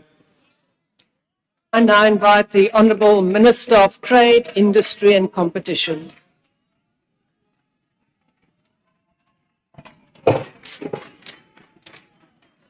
Thank you, Deputy Speaker. Honourable members, ladies and gentlemen, we will stand as one people, united against violence, unanimous in our commitment to peace and to the rule of law. These words I borrow from His Excellency, President Cyril Ramaphosa. Honourable members, as a people that are focused on building a national democratic society, we are advocates for peaceful resolution of disputes. South Africa's non-aligned stance is not passivity. It is a deliberate expression of who we are, a nation born of negotiated settlement with an enduring conviction that no dispute is beyond the reach of dialogue. We call on all parties to pursue a peaceful resolution, protect civilian life, and return to the table. The world cannot afford another protracted war. Honourable members, the economic consequences of this conflict are grave, regardless of political posture. The trade along the Strait of Hormuz and the Red Sea-Suez corridor has been disrupted. Brent crude has surged past $100 per barrel. This is the price of military solutions. paid not by those who order the strikes, but by the people across the developing world, including our own. It is a war that has a direct impact on us as a country. South Africa's trade with the Middle East stood at $15.3 billion in 2025, growing at 8% annually. Our exports grew 14% last year, but it is our imports that expose our strategic vulnerability. Over 70% by value is energy products from Oman, Saudi Arabia, and the UAE. We also import fertilizers, plastic, copper, and sulfur. With 93% of imports arriving by sea, we face simultaneous pressure on energy, food production inputs, and export logistics. A 3-month conflict scenario projects $820 million in export losses.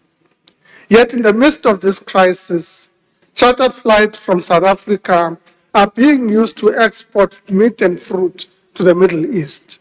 This is who we are. To some it is called trade, to us it is Ubuntu.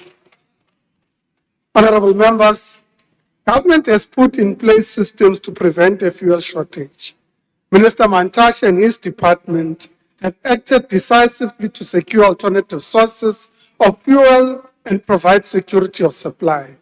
The Strategic Fuel Fund remains intact and available. Alternative supply is underway. The reality, however, is that the cost of energy is increasing across the board. Fuel price increases are unfortunately unavoidable under the current circumstances. We have to act in concert as government, business, and society at large to manage our energy availability in order to navigate the storm and to protect our most vulnerable. Honorable members, but this crisis demands a more fundamental reckoning. South Africa imports 60% of its liquid fuel requirements, yet sits on world-class offshore petroleum potential. The Orange Basin mirrors the discoveries made in Namibia. The Otenikwa Basin holds significant gas potential, and we have the technology to lead.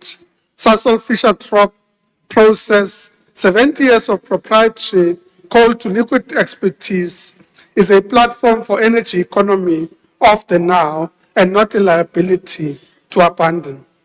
South Africa controls 87% of the world's iridium, a critical input into green electrolyzers. The High Shift project in Secunda produces 50,000 tons per year of sustainable aviation fuel in Sasol's existing facilities. This is how we must build energy independence, responsibly and underpinned by sustainable development principles. Our energy mix is anchored on the principles of a just energy transition. Honorable members, this crisis is also a warning about food security. The Middle East is a significant source of our fertilizer imports. Fosco, whilst historically challenged, is vertically integrated based in Palabora and Richards Bay and holds over 1.5 billion tons of phosphate ore reserves. It is South Africa's only producer of phosphate ore, prophosphoric acid, and granular fertilizer. Yet our farmers still rely on imports for supply. The DTIC and the ITC will engage Fosco and urgently to optimize output, cut down time, and secure affordable local fertilizer for our agricultural sectors. Honorable members, diversification is already delivering results. With regards to the export diversification undertaken by the department, over 700 million rand in export orders were to date secured for the 25-26 financial year. Vehicle exports grew 21.4% in 2025. Fruits and nut export grew 21.6%, our fastest growing export category. The Export Support Desk, created last year in response to reciprocal tariffs and which have been assisting in diversification efforts, is ready to further support exporters affected as a result of the crisis. We will continue to pursue our strategic partners in India, the ASEAN region, and expand the SACO-Mercosur preferential trade agreement. From the 1st of May 2026, China's unilateral zero tariff access covering 100% of tariff lines for all African nations, combined with the CAEPA Early Harvest Agreement, fundamentally strengthens our position in the world's largest consumer market. We will ensure that exporters capitalize from day one. Deputy Speaker, every vessel rounding the Cape of Good Hope is a reminder that Africa's geography is its greatest asset. The world's trade is rerouting around our shores. Mertz, Hapag-Lloyd, and CMA-CGM have suspended Suez transits. During 2024 transit disruptions, 66% of container shipping came around the Cape. We are approaching the threshold again, and this time the disruption is more structural and enduring. South Africa is strategically positioned. We must use our geo-positioning as a peace route for every vessel rounding the Cape of Good Hope. That is why it is the Cape of Good Hope. South Africa has in excess of 2,900 kilometers of coastline and 8 commercial ports at the junction of the Atlantic and Indian Oceans. Vessel calls at Durban and Cape Town are already rising.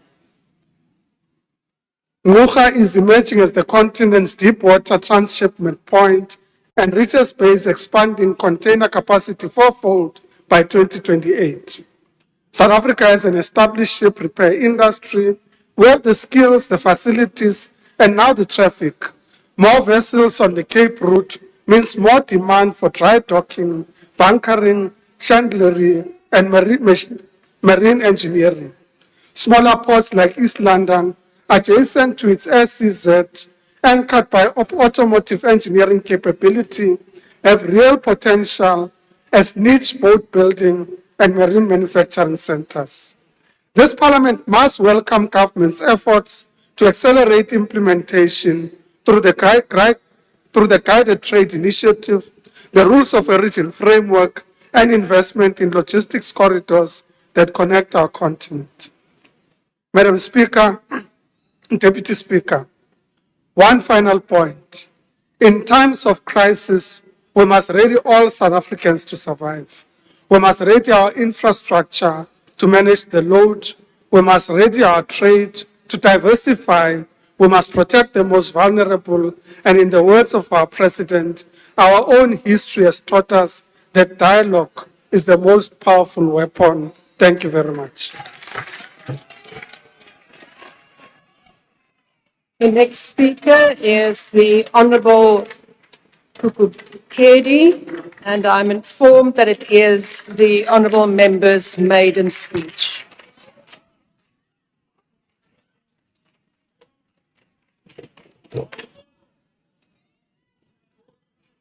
Honourable Speaker, as I rise on behalf of Umkhonto weSizwe, I'm going to demonstrate the dangers of the unholy alliance between Israel and the United States, a practice that is still continuing today, which has devastated countries, fueled wars across continents.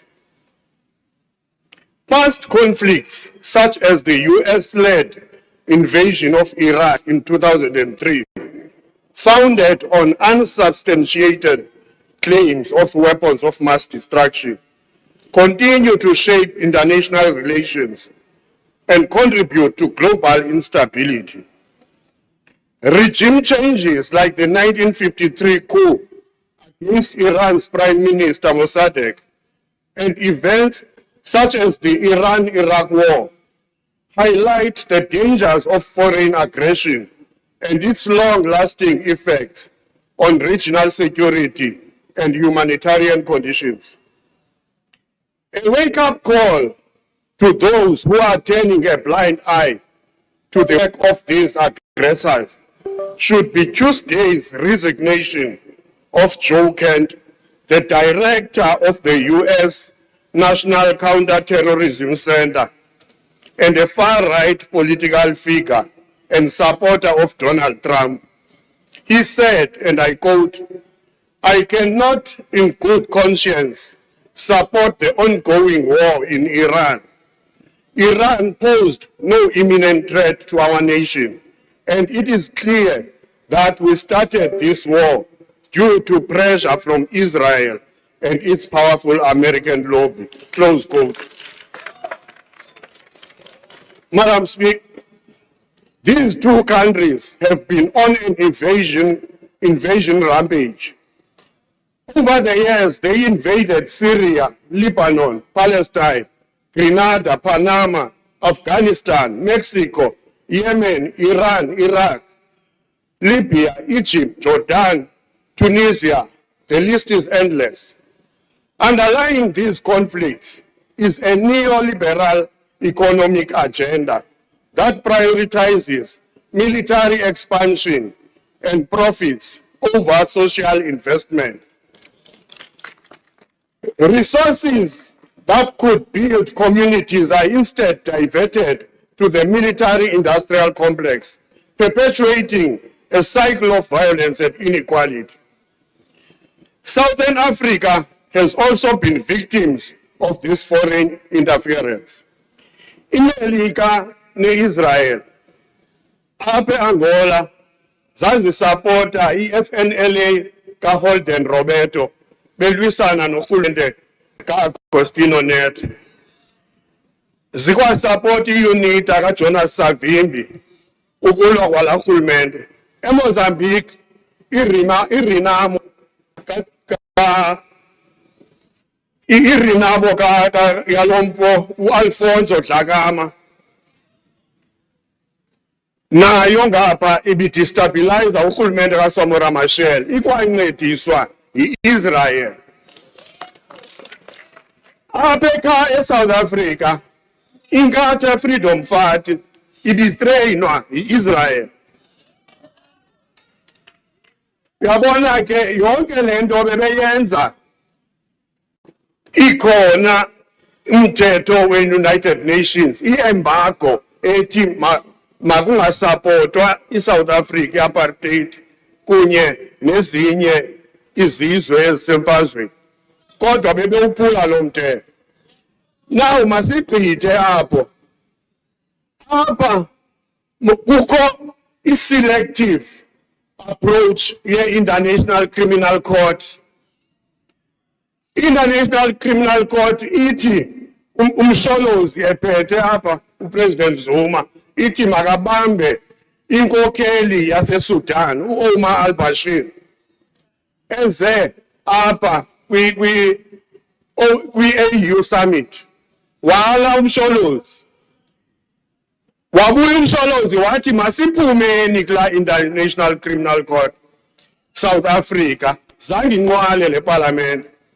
I-Democratic Alliance, i-DA, ngo-2023 ihambe yaye court yathi ecourt masibambe uVladimir Putin xa eze apha esiza kwi-BRICS summit. Now sibuza umbuzo into yoba yintoni le ibangela uba aba bantu la mazwe lana nale ICC bafuna uba ezi nkokheli mazibanjwe sithi. Uyabona uba bayazithelekisa. I-DA yona ingena phi kule nto? Uyabona ke ndizakuxelela into yoba inye into badityaniswa yinto yoba i-resources, i-DA ayifuni uba zibuyiselwe ebantwini, nomhlaba ayifuni uba ubuyiselwe ebantwini. Yile nto ke bayifunayo la mazwe ahambe erhwaphiliza. Masibhide apho. Honorable Speaker, we must resist attempts for our country to be used as puppets of imperialists. This Iran invasion has far-reaching consequences for our country. It already has an impact on our economy, diplomacy, security, political discourse, and humanitarian responsibilities. Our opposition to imperialism, neoliberalism, and neocolonialism is vital as these systems perpetuate global inequality and undermine movements for self-determination. The enemy here is the system. We must remember that the relationship apartheid South Africa had with these countries led to invasion yaseLesotho, eMozambique, eBotswana, eAngola, eSwazini, eZimbabwe, Namibia naseZambia kuba ifunde kula mazwe. Incidents like the abduction of upresident waseVenezuela nomkakhe kukhohlakala nje kweAmerica idibene nala Israel. Honorable Speaker, the people's leader, the world-renowned President Oliver Tambo said, inkululeko yethu sawutuze siyifumane kube kukhululeke namanye amazwe la acindezelweyo. It is therefore our revolutionary duty to stand in solidarity with Iran, Palestine, Venezuela, and others facing external oppression. Cubans stood with us when many countries didn't want to support our struggle as Africa. America is planning to invade Cuba as we speak. Sivagla rhetoric, Trump. Let us raise our voices in support of the Cuban internationalist forces. As legislators, we must champion peace, justice, and self-determination, ensuring that affected communities are heard and protected.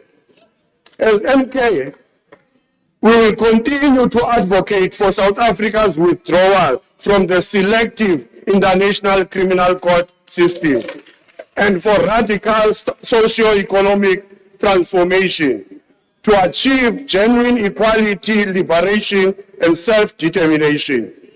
As MK, we realize that power to the people became an empty slogan because power has been taken away from them. They have been made to survive on impotence.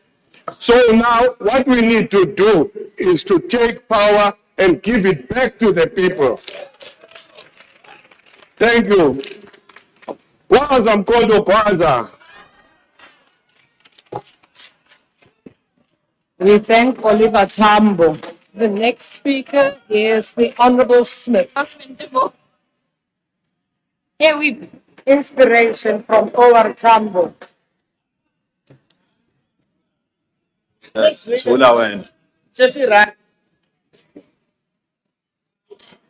Honorable Deputy Speaker, the Iran war comes at a time when the world is in a state of flux. Many of the architects of the international rules-based order have abandoned it, and much of the world has been relegated to a new reality of every man for himself. But in this global uncertainty, South Africa's response to the Iran war rings hollow. Trying to simultaneously condemn all parties in this conflict under the guise of international law means the ANC has failed to see the bigger picture of Iran's decades-long sponsorship of terrorism in the region. Because Iran and its Russian allies are not just a threat to peace and stability in the Middle East, but to global security as a whole. Who is speaking? South African foreign policy under the ANC cannot attempt to wade into this matter without accurately diagnosing the problem. Any attempts to gloss over Iran's continued role in regional and global instability are disingenuous. Instead, the ANC has employed a childish game of diplomatic tit for tat, instead of embarking on a mature plan to protect our growth and prosperity at a time of tremendous uncertainty. In the words of Helen Suzman, when in doubt, go back to principle. As the world doubts the international rules-based order, South Africa must diligently revert to principle. Yet the ANC has abandoned constitutional principle and instead clings with desperate tenacity to its own political nostalgia at South Africa's peril. Honorable Speaker, Iran is not our friend. Despite what does and does not justify war, South African diplomacy cannot waver in its constitutional duty to condemn what Iran's Islamic regime stands for, promotes, and funds. Order, honourable members. Order. The Speaker is not audible. We have given respect to all the other speakers thus far. Please exercise the same respect.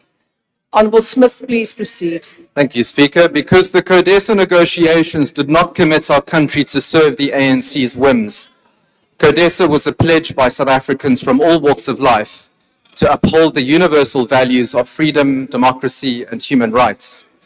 This is the path we collectively chose for our country, and this is the path from which the ANC has strayed. Honourable Speaker, on Saturday, South Africa commemorates Human Rights Day, and let me remind the ANC why we celebrate it. Human Rights Day is the commemoration of the 1960 Sharpeville massacre, where 69 peaceful civilians protesting against past laws were massacred by the apartheid regime. 66 years later, and the ANC has betrayed their sacrifice. South Africa has not only refused to condemn Iran for massacring 30,000 innocent civilians in anti-government protests this year, but celebrated the martyrdom of the very man responsible for it. And this outrage is shared by the Iranian people themselves. Allow me to share a statement penned by the Iranian community in South Africa, and I quote, "We condemn unequivocally the Islamic regime's 47 years of support for terrorism and regional chaos.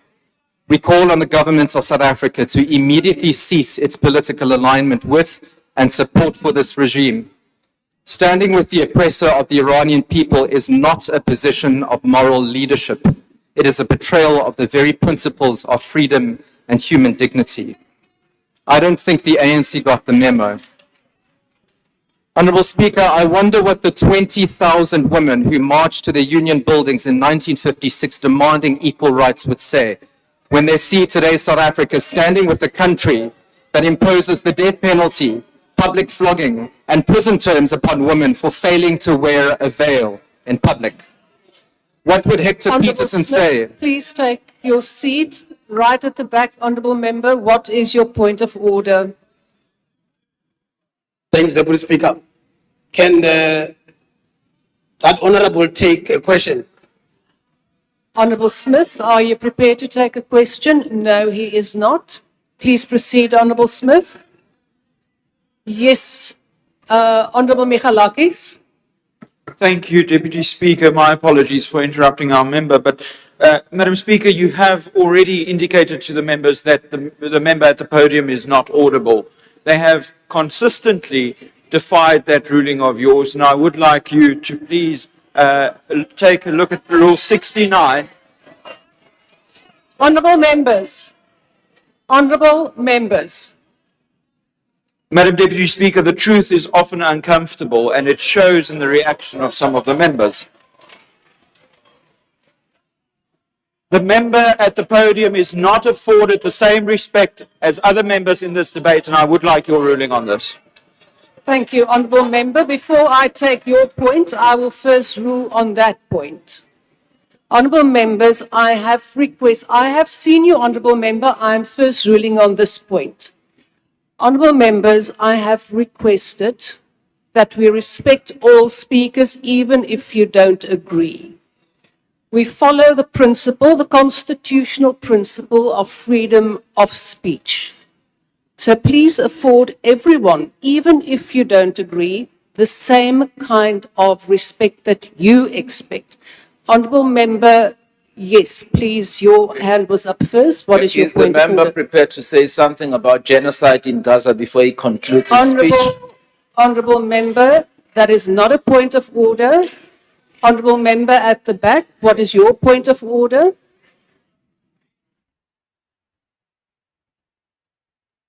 Please use another microphone.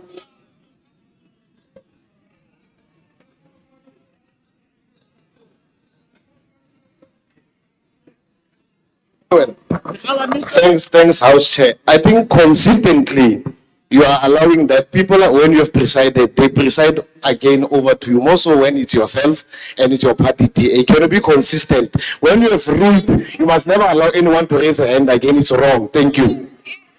Honourable member, that is not a point of order and that is totally uncalled for.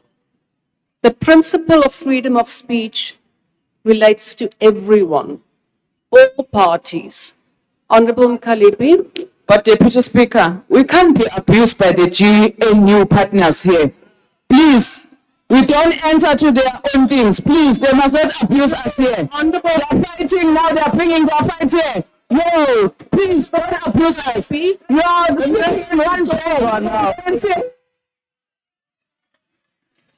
Honourable Mkalipi, you are totally out of order. You have not been recognised to just make comments. Honourable members, we will now proceed with the debate. And I'm not going to entertain any spurious questions or comments. Honourable Smith, please proceed. ANC Sababelungu, Deputy Speaker, please. Honourable Mkalipi, I am now cautioning you. Switch on your microphone again without being recognised. You will have a second portion. Please proceed.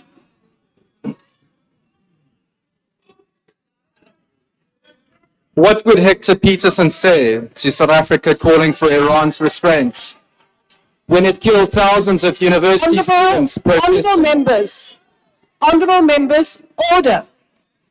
If you don't agree, you don't have to drown out this. Honourable Paulson, the member may proceed without you drowning him out. Please proceed. Thank you, Chair. Truth clearly hurts. It is becoming increasingly clear to the world that South Africa's foreign policy is not determined by constitutional principle, but by the ANC's subversion of reality. Because only in an Orwellian dystopia can the ANC expect its citizens and the world to believe South Africa's truth is lies approach to navigating international relations. The ANC does not merely cherry-pick its own history, they seem to reinvent it entirely. Fikile Mbalula recently stated that Iran was a friend that stood by South Africa in the struggle against Please apartheid. take your seat. There is a point of order. Honourable Kaula. Thank you very much, Deputy Chair. Avuhlonipha.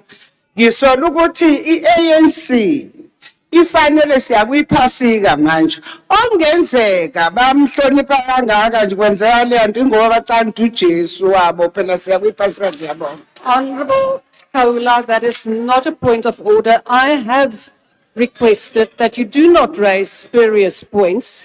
You are disrupting and interrupting the proceedings. Honourable Smith, please proceed.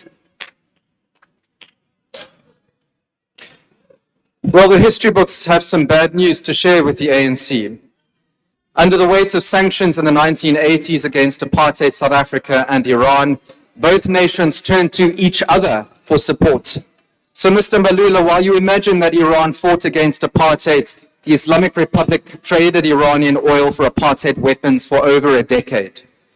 The Truth and Reconciliation Commission estimates that 21,000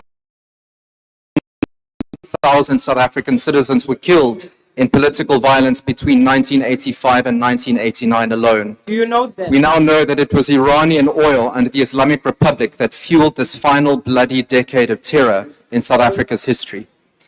Iranian terror is not only funded and exported in the Middle East today, it kept alive and well the terror of the apartheid government throughout the 1980s. And in the ANC selective amnesia, it forgot Iran's massacre of the South African Communist Party's friends and allies in the early 80s. Honourable Smith, please take your seat. Honourable Deputy Minister, I do hope this is not spurious. Thank you so much. It's a point of order. He's irrelevant. He must stick to the debate. He's busy debating the ANC. What does he know about apartheid? Honourable Deputy Minister. And leave the ANC and figure out who's a member of this house. You are out of order. That is a matter of debate. Honourable Smith, please proceed. Honourable Mhlauli, what is your point of order? Honourable Smith, please take your seat. Thank you very much, Deputy Speaker. I'm confused. What do we do when somebody asks us, what would have Hector Peterson said? Can we answer that Hector Peterson would have asked, why do you send soldiers to kill young people in Honourable Member, 1976? that is not Don't ask me a question that you want an answer. That is not a point of order. I will not entertain any more of those points. We have other speakers who are waiting to speak. You are delaying other people's opportunities. Honourable Chief Whip of the DA, what is your point? Thank you, Deputy Speaker. Deputy Speaker, I want to refer you to Rule 92(9). Members may not disrupt proceedings by raising points of order that do not comply with this rule. Madam Deputy Speaker. Honourable members. Madam Deputy Speaker, I quoted the rule to you, and I want to refer you to Rule 69 further, which indicates that if members continuously defy a ruling of the presiding officer, that they are grossly disorderly. And I would like you to please take action against those members henceforth. Thank you. Honourable Chief Whip of the DA. I am chairing the proceedings here. Honourable Deputy Minister. I am not taking any more points. You are disrupting. Honourable Mkalipi. I am not going to take any further points. We will proceed with this debate. Honourable members, I did listen and I have not now said that you are in breach of those rules. I have been pleading and making a request for you to be decent in a debate and to show respect, but apparently that does not work. So, Honourable Smith, please proceed with your speech.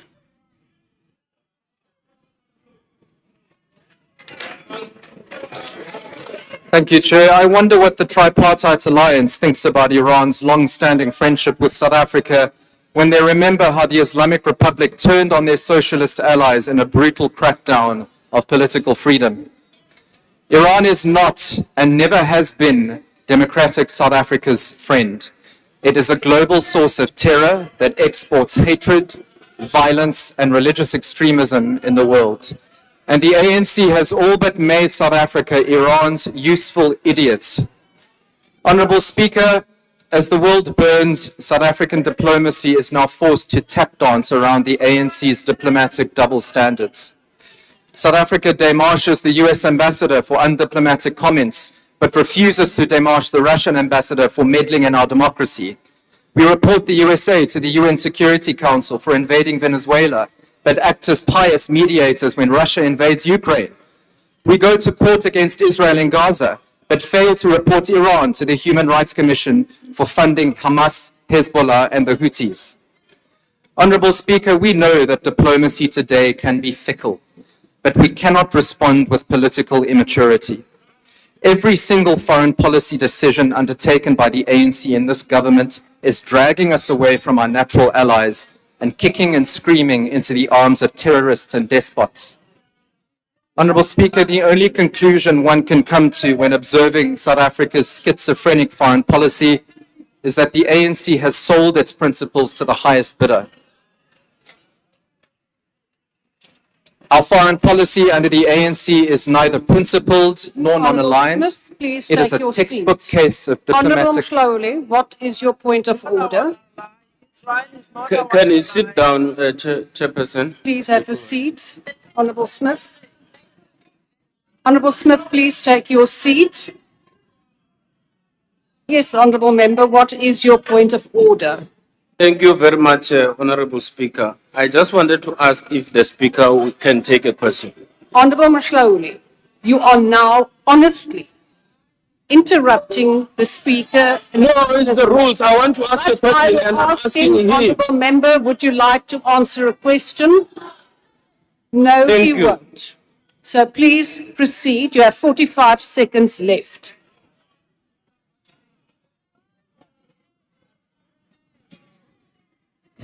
Thank you, Speaker. Our foreign policy under the ANC is neither. Honourable Lonzi, please take your seat. Honourable Smith, you are now starting to fall foul of Rule 92 and 69. So what is your point of order? But Speaker, I'm speaking for the first time. I don't understand why you're saying I'm falling foul. The House is. So please proceed. Yeah, so not me. What I'm speaking for the is your third time. point of order? South Africans are being insulted here. Firstly, they were called stupid. That's not parliamentary language. Now we're being called schizophrenic. As a speaker, you ought to call the speaker to order. You can't call us stupid and schizophrenic. That's not parliamentary language. Honourable Lonzi, in terms of the rules, and please, if you would like, listen.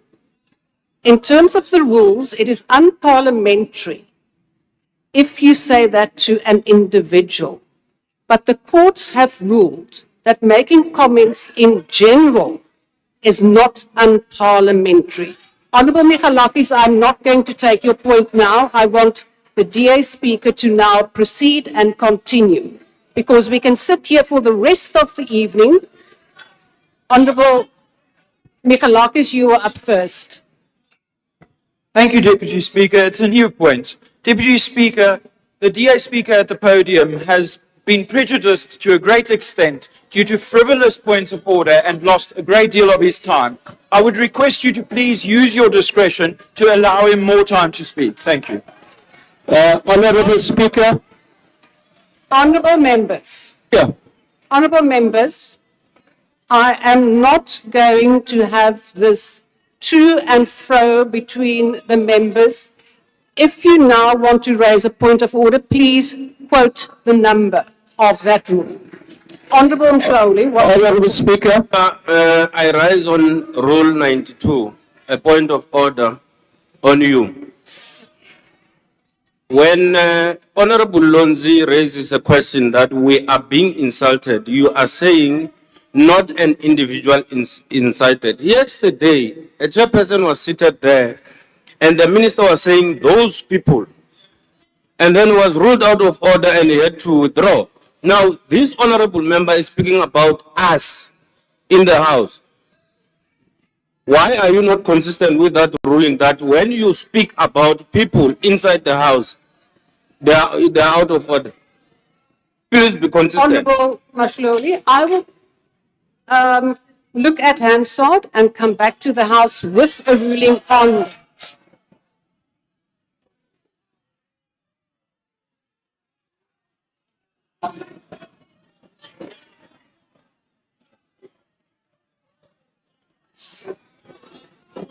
Honourable Paulson, that was on record what you said. Honourable Deputy Speaker. I am waiting to hear because I cannot hear anyone. Honourable Lonzi, what is your point of order? Honourable. Chair, please be honest. Don't say you're going to consult Hansard. You heard him say stupid. You heard him say schizophrenic. You don't need to consult. Just make the ruling. He has to withdraw. He's insulting this House. Honourable Lonzi, when I do make a ruling, I have to be absolutely sure of the whole sentence that was said. Yes. So I will come back. Okay, there are so many hands. Let's go over to the ANC. Deputy Speaker, thank you very much. It's again an order to you. You are visible bias on the proceedings of this debate. And it's unfortunate that you are causing a threat to the smooth going of this debate because of how you handle the proceedings. When it suits you, without properly applying the rules, you will suspend some of the rules to suppress the debate in the House. And we seriously do not know where you'd get the power to suspend those rules when members want to raise point of orders and other issues.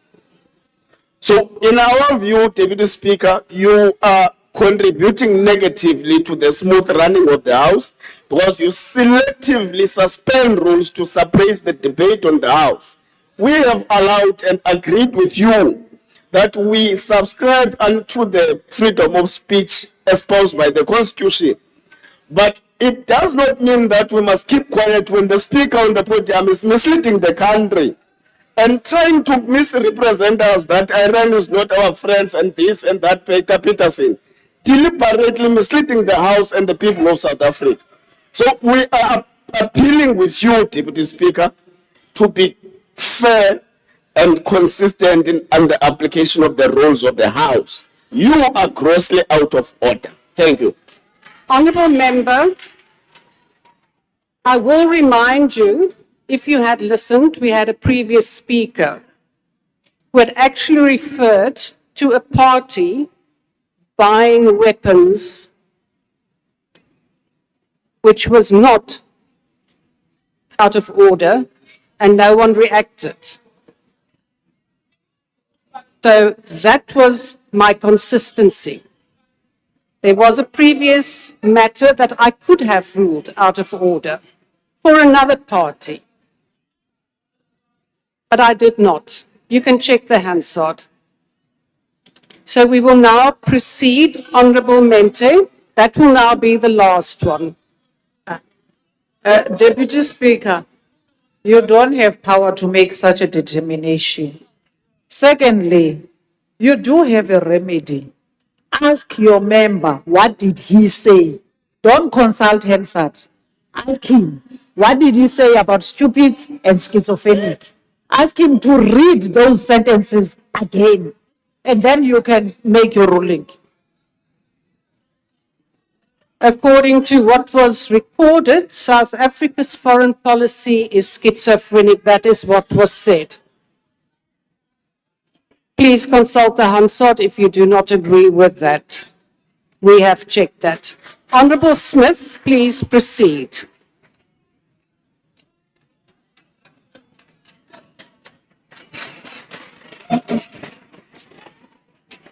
This is a textbook case of diplomatic hypocrisy. Can you expensive rise on a price point of South order, Africa Speaker? pays for the ANC. Can you rise on a point of order, Speaker? Is the job. Honourable Member, what is your point of order? No, thank you very Please much. take your seat, Honourable Smith. Thank you very much, Honorable Speaker. I'm rising on point. I'm in Rule 92, calling order on your good self, Honorable Speaker. I want to remind you that you don't have powers to tell us that you are not going to take any hand for as long as you are raising hands. It's beyond your powers, that one, Speaker. But second to that, Honorable Speaker, would like to plead with your good selves that stop proving what we have always suspected, that you don't understand the rules of this House. Stop being biased and be consistent in terms of application of the law. Why is it that every time when members of the African National Congress raises their hands, you want to tell us that you are not going to take any hand? But when this Honorable Mogalamenki is there, you are ambiguously allowing him to disrupt the process of the... Honourable Member, as the Deputy Speaker, I have a wide range of discretion, and it is not only for the ANC, I also directed it to all other parties. So we will now proceed. Honourable Smith, you have 34 seconds left.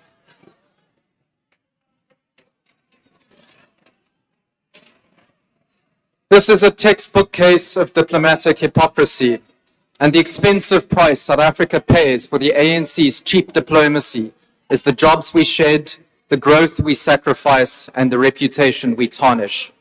Freedom, democracy, human rights, the ANC has sacrificed it all for patronage, influence, and donations. Senzeni na. Irrelevant. The next speaker is the Honourable Mhlongo.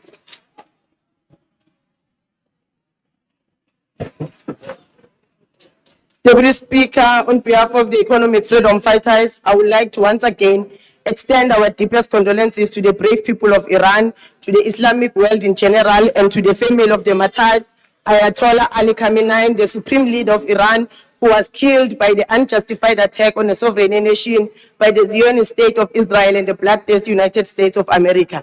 The late cleric was not just a leader of Iran, he was a voice of reason and authority across the Islamic world. His sober-mindedness also ensured that even while Iran could develop its own nuclear weapons, it was prevented from doing so because of his commitment to peace. We also extend our condolences to all those who have fallen to the US-Israel axis of evil across the world. Assassination is the language of cowards, a language spoken by trembling empires, trembling because the world is waking up to their cruelty, lies, and barbarism. Are we as South Africans going to remain asleep, or are we ready to wake up? We say here today, clearly as the EFF, the names of the martyrs, Supreme Leader Ali Khamenei, Ali Larijani, and Ismail Khatib. In Parliament, we honor your struggle and condemn the cowards who killed you, you have returned to God, and may He have mercy on you for your sacrifice. Those acts of terrorism are not isolated. They are cold and calculated strategy to decapitate resistance, silence voices that refuse to bow before Washington and Tel Aviv. We have seen them trying to demonize and isolate South Africa because of our stance to the Israel genocide in Palestine. And we have seen them trying to create enemies of everyone opposed to the ethnic cleansing of Palestinians. The US attack in Iran is at the insistence of the genocidal regime of Israel, have shattered whatever prospect of peace in that region.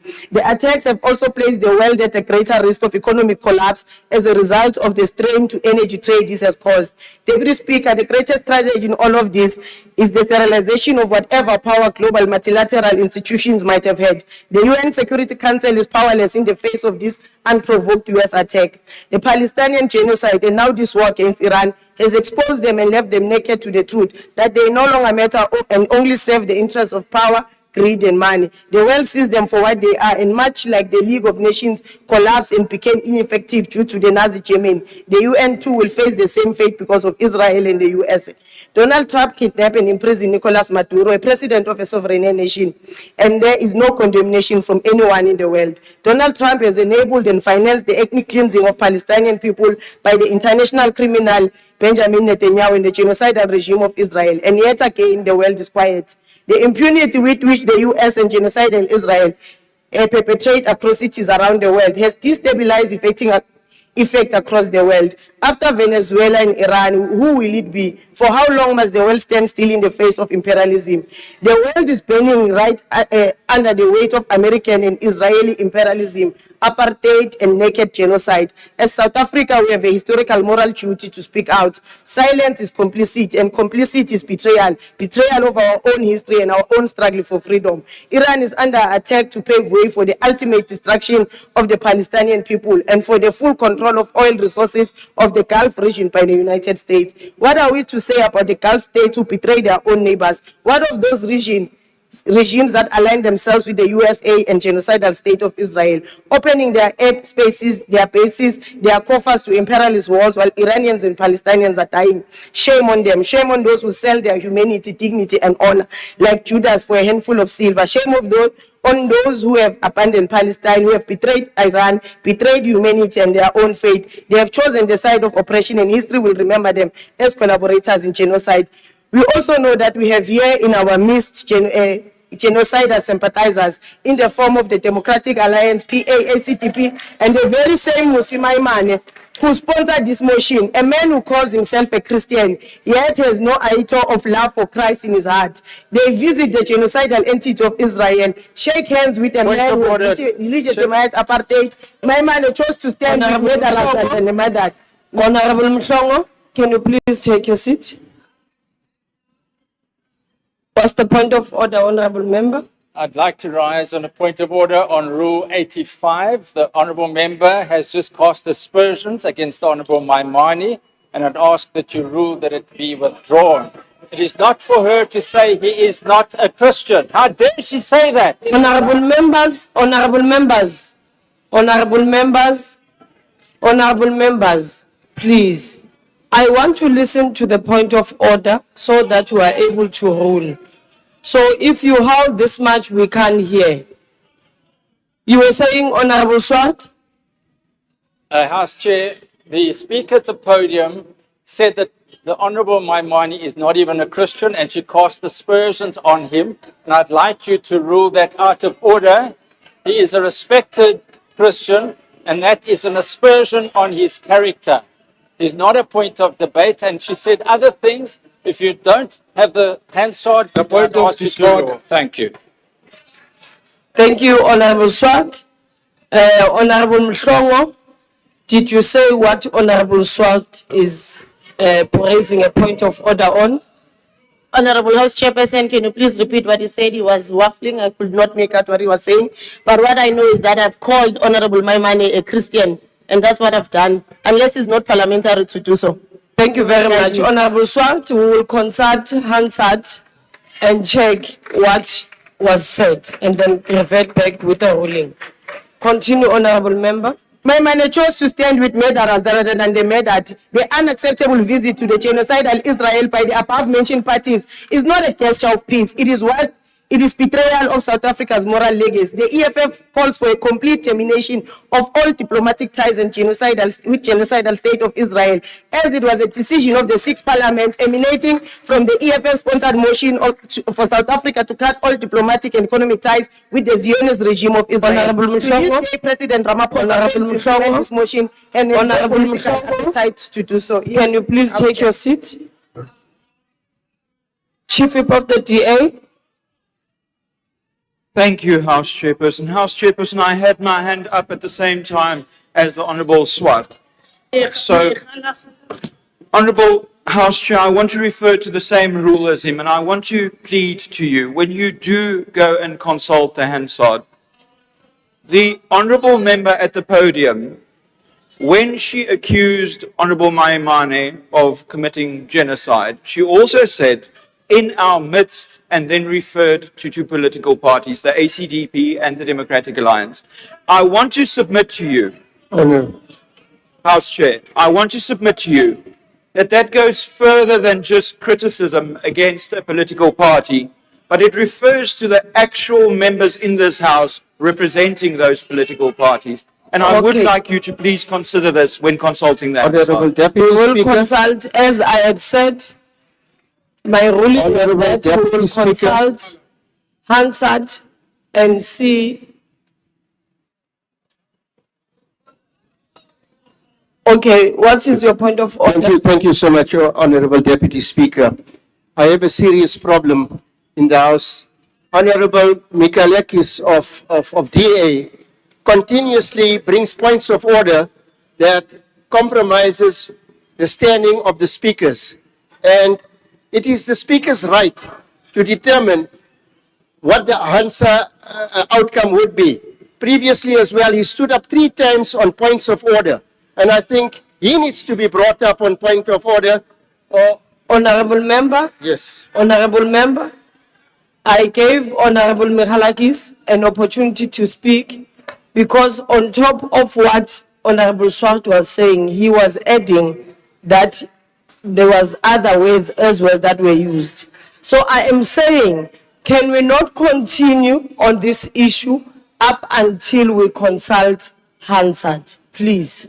Yes, Honorable Speaker, that is exactly what I'm saying. He continuously defies the Honorable speakers. Member, no. Honorable Mhlongo, please continue.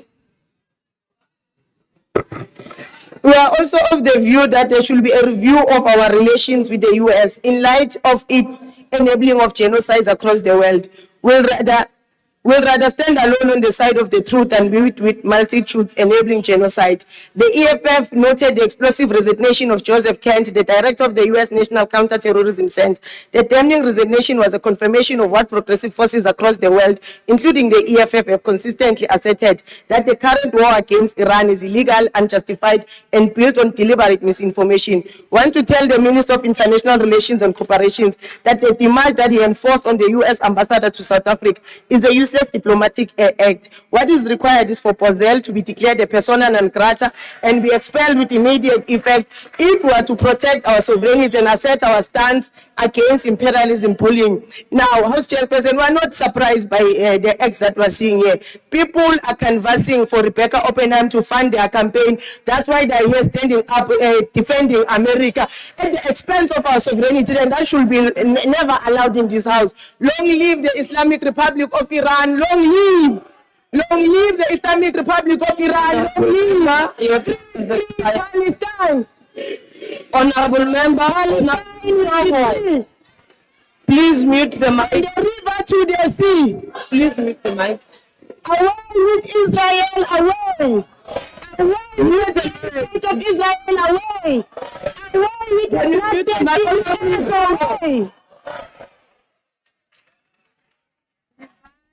to the People's March.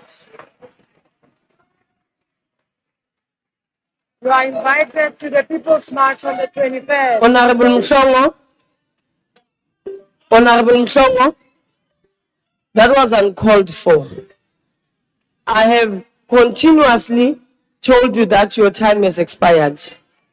You want us to abide by the rules. Please also abide by the rules. I will now recognize the Honorable Deputy Minister of Transport. The People's March is on the 21st.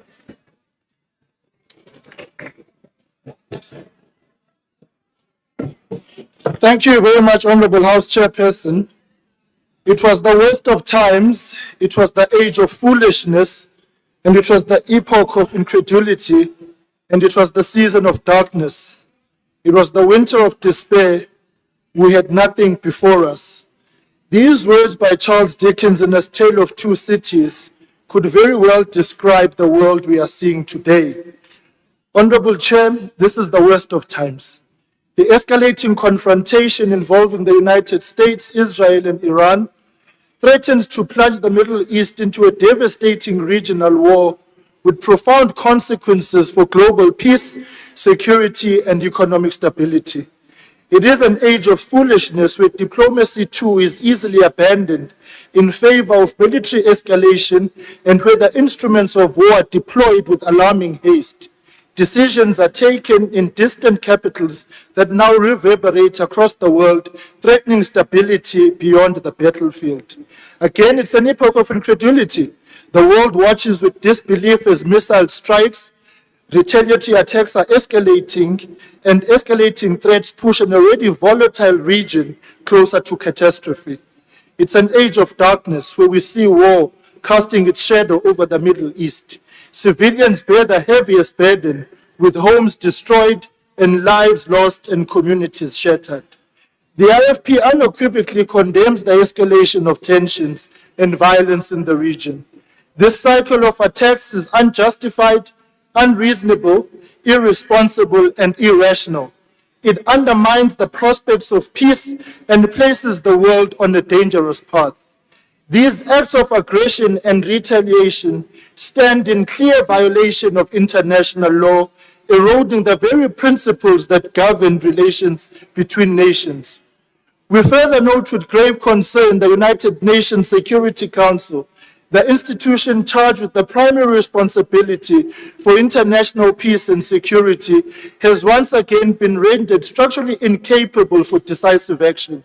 The veto architecture of the Security Council, as presently constituted, allows powerful states to shield themselves and their allies from accountability. This is not merely a procedural failure, it is a crisis of global governance that South Africa, as a multilateralist Honorable Minister of International Relations, must seek to reform with urgency. Our call is that we must silence the guns. First, there must be an immediate cessation of hostilities. Secondly, all parties must return to serious diplomatic engagement under the auspices of the United Nations. And thirdly, there must be renewed international commitment to regional stability and collective security of the Middle East. And lastly, there must be a consistent and principled defense of international law and the protection of civilian life. Whilst we call for peace abroad, we must now turn our focus here at home. Conflicts of this magnitude inevitably have consequences far beyond their immediate theaters. South Africa is not an island, and as an active participant of the global economy, events beyond our borders and continent inevitably have an impact on us today in today's interconnected world. We are not immune. We remain concerned by trade and oil disruptions due to the blockade of the Strait of Hormuz. Moreover, as economic analysts indicate, the country's vulnerability to fuel supply will be most exposed as never before. Therefore, South Africa must undertake parallel processes for preparedness and reflection. We must be ready for what lies ahead. Concretely, this means the IFP is calling on the Ministers of Finance, Trade, Industry and Competition, and the Minister of mineral and petroleum resources to commission urgent fiscal impact assessments examining South Africa's exposure to a sustained oil price shock, including its knock-on effects on the fuel levy, transport costs, and food prices. We further call on ESCOM and the National Energy Regulator to assess the implications for our already strained energy system. And we call again on the Department of Trade, Industry and Competition to identify strategic routes and supply chains that may be disrupted and begin contingency planning accordingly.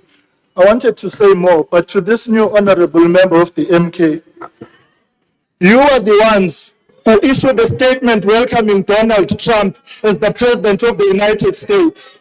Secondly, it was you, ask Umsholozi, what happened to Gaddafi? We must ask you. Thirdly,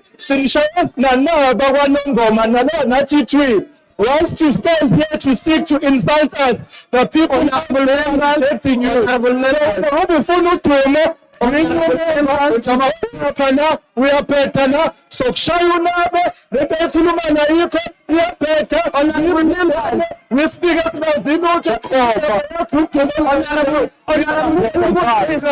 Time has expired. Honorable Hendricks. No confusing issues. Honorable members. Honorable members. Honorable members. Honorable Hendricks, can you please take a seat? Honorable members. The way you were so shouting, even if you would raise a point of order, I wouldn't have heard what maybe the Deputy Minister has said.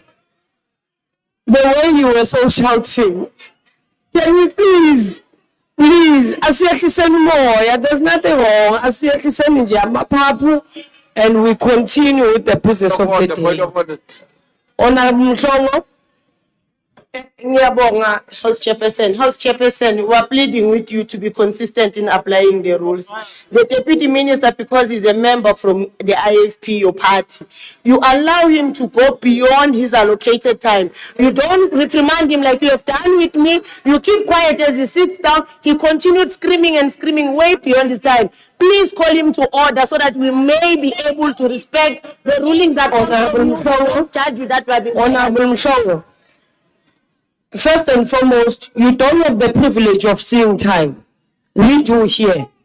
Secondly, I called out the Deputy Minister when he was leaving because the time had expired.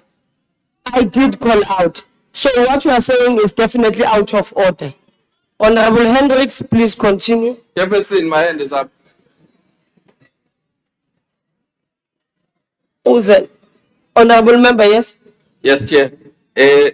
Chairperson, unfortunately, Deputy Minister sehleli phansi. Kodwa uthe lapha kwi-podium wathi imember yethi slim esingazi lutho. That is unparliamentary, and siyacela ukuthi awu-withdraw la uma sibe siyaxolisa on our member. Thank you. Honorable member, is what I was saying. You see, it's exactly the issue that I was addressing. That when you howl, I can't hear as the presiding officer sitting here. So I will ask if the Deputy Minister did say that, but now I've afforded the time to Honorable Hendricks, and Honorable Hendricks will speak because you did not raise a point of order while he was at the podium. Honorable Hendricks. Honorable Speaker, members of Parliament, let me just take this opportunity first to congratulate the fastest growing party, that is the Patriotic Alliance, for their win in Ward 7, Payas Nodia, Rafranet. Thanks, Honorable Speaker. Honorable Speaker, the Patriotic Alliance rise to address the hard economic realities that are landing on our doorsteps following the recent escalation of hostilities involving the United States, Israel, and Iran. It presents South Africa with a critical foreign test. Let there be no misunderstanding or emotions. Our moral compass is straight. The Patriotic Alliance has and remains unequivocal in its belief in a two-state solution. We believe in the right of the people of Israel to live within secure, recognized borders And we equally believe in the right of the people of Palestine to have dignity, self-determination, and their own sovereign state. We are against killings of civilians on all sides, whether in Gaza, Tel Aviv, or Tehran. We believe in coexistence. However, while we debate foreign policies, a more immediate crisis is hurtling towards our shores, one of fuel, food, and financial stability. Let me just put some facts on the table. South Africa's trade data reveals a stark imbalance between economic realities and diplomatic posture. South Africa trades approximately 430 to 450 million annually with Israel, while total trade with Iran is roughly 12 million. This means South Africa trades nearly 30 times more with Israel than with Iran. Yet South Africa has signed more bilateral cooperation agreement with Iran than with Israel. Just in EG, around 9 agreements with Iran, 4 agreements with Israel. This suggests foreign policy approach that prioritize ideological positioning over economic outcomes. Honorable Speaker, the conflict in the Middle East is no longer a distant geopolitical issue we observe from afar. It is a domestic economic crisis in the making. As we speak, Honorable Speaker, all facilities in the UAE have been set ablaze by drone strikes, and global shipping lanes are paralyzed. The result, Brent crude oil has surged past $100 a barrel for the first time since 2022. And here is where South Africa's vulnerabilities are exposed. In the past 2 weeks alone, we have seen rand weakening significantly. The benchmark SA 10-year government bond yield has been seeing its worst sell-off since the pandemic, spiking to over 8.8%, according to modeling by EY pattern. If this conflict persists for 6 months or more, the rand could tumble to nearly R6.63 to the dollar, and our economy could shed as much as 40 billion. That is not a statistic, that is jobs, that is livelihoods, that is the erosion of the little disposable income our people are left with. Honorable members, food inflation is not an abstract economic indicator. It is the difference between a family having 3 meals or 1 meal. Your time. Thanks. It has expired. Thank you. Honorable Kobe.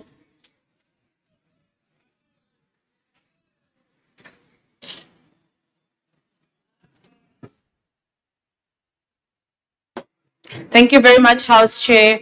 House Chair, as the American-Israeli war with Iran enters its 4th week, a proverb comes to mind. When elephants fight, it is the grass that suffers. Today, we are witnessing the devastating consequences of this escalating conflict, and as always, it is the innocent civilians who pay the ultimate price for this violence. Action SA firmly believes in the rule of law. As South Africa is the signatory to the Charter of the United Nations, we call on all parties to immediately return to the negotiating table to prevent further loss of life, the displacement of civilians, and the destruction of critical infrastructure. But Honorable House Chair, while bombs are falling thousands of kilometers away, the impact and consequences are already being felt here at home in the pockets of South Africans. The disruption of global oil supply, particularly through the strategic Strait of Hormuz, has sent shockwaves through the energy markets. Oil prices rising 40%, and with them, the cost of living will inevitably follow. And what does this mean for our people? It means petrol and diesel prices will skyrocket. It means a domestic worker in Khayelitsha will pay more just to get to work. It means the cost of transporting goods will rise. It means farmers already under strain will pay more to produce food. And ultimately, it means that every South African in this place will pay more at the till. This will act as a handbrake on an already limping economy, leaving millions trapped in poverty, unemployment, under the watchful eye of the GNU. Honorable House Chair, when a global crisis strikes, a capable and caring government acts decisively to cushion its people from its shock. Instead, what we are witnessing is a familiar pattern and a paralysis under the GNU in the face of a crisis. As Action SA, we believe that there are immediate practical steps that must be taken. First, our government must implement the temporary levy relief to shield customers from extreme price shocks. This was done during the onset of the Russian-Ukrainian war, and it can be done again. Further to this, we cannot allow fuel price gouging by opportunistic actors who may seek to exploit this crisis, much like what we saw during the COVID pandemic, where bad faith actors sought to profit from the crisis. Second to this, we must urgently accelerate energy diversification. Our over-reliance on imported fuel leaves South Africans dangerously exposed to geopolitical instability. Investment in alternative energy and local refining capacity must move beyond rhetoric. South Africans need a government that acts. And if this government cannot act, then South Africans must answer the simple question: how much more must South Africans pay for this inaction? I thank you very much, Madam House Chair. Thank you very much, Honorable Member. Honorable Misho.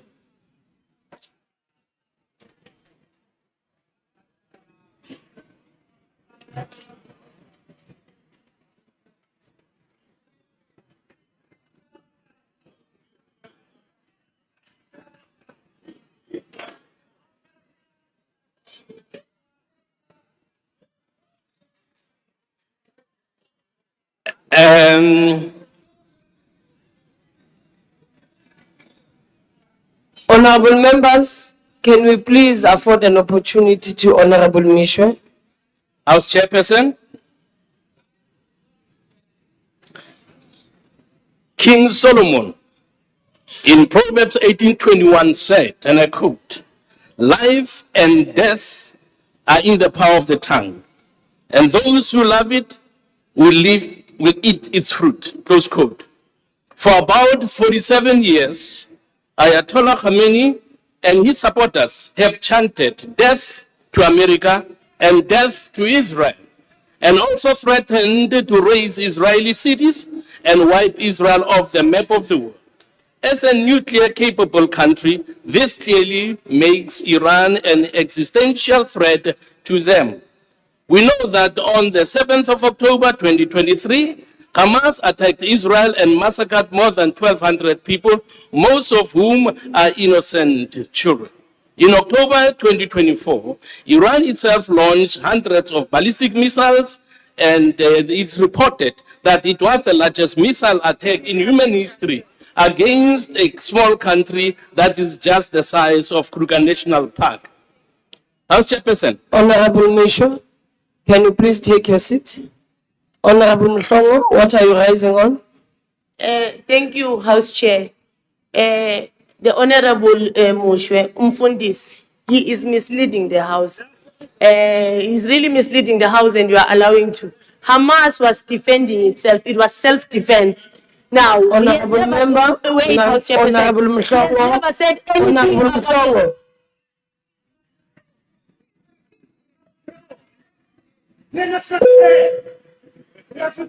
Honorable Mhlongo, you are out of order. That is a point of debate. It is. Honorable Misho. The ACDP support. Honorable Misho, can you please take your seat again? Honorable Mahlaula. I'm waiting for the pastor to sit down. Thank you very much, House Chair. Is the Speaker on the podium willing to take a question? Honorable Misho, are you willing to take a question? He's saying after he finishes speaking. I said the ACDP supports and Honorable believes. Mishwe, can you take a seat again? Honorable Douglas? Thank you, Honorable Chair. I just want to say that according to the rules, it says you cannot mislead the House. Iran is not a nuclear power. Honorable We say that Douglas, Iran is a Honorable nuclear power. Douglas, It's not a nuclear Honorable power. Douglas, Israel is a nuclear you're out power, of order. but not Iran. Honorable Douglas, you are out of order. That is not a point of order, and I know that you know that. Yes. Honorable Mishwe, please proceed.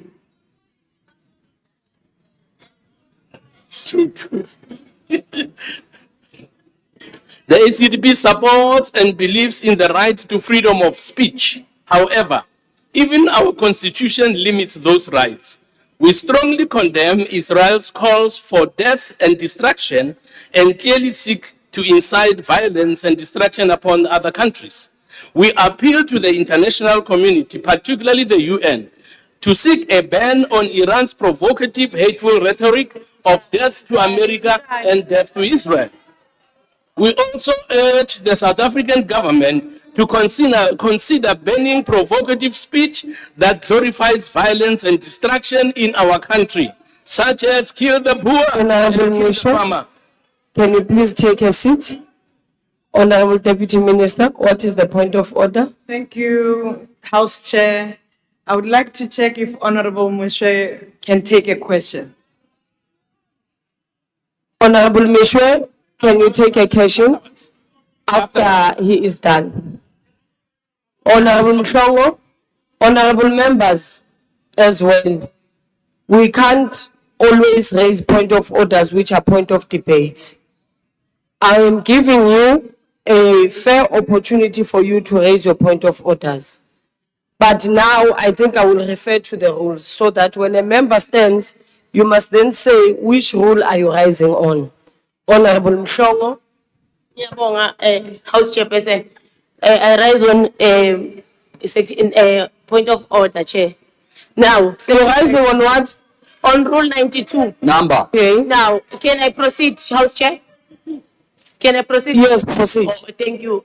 House Chair, Honorable Mushowan is misleading the House. There's a constitutional court judgment on kill the poor, kill the farm, that it is not hate speech, it is acceptable in South Africa. So he can't mislead the House and say that it Honorable must be Mshongo. banned on under which Honorable rule? Mshongo. Under which rule, House Honorable Chairperson? Mshongo, that is a point of debate. Honorable Swart, House Chair, I rise on Rule 92. Honorable Swart, can I use my discretion and ask you to sit because we can't hear you? So that you get closer to the mic, yes. I rise on Rule 92(9), and I would submit that the members are disrupting proceedings by raising points of order that do not comply with this rule, and I'd ask that you rule in that regard that these spurious points of order are not permitted, so that the Speaker at the podium, the leader of the ACDP, can continue and complete his speech.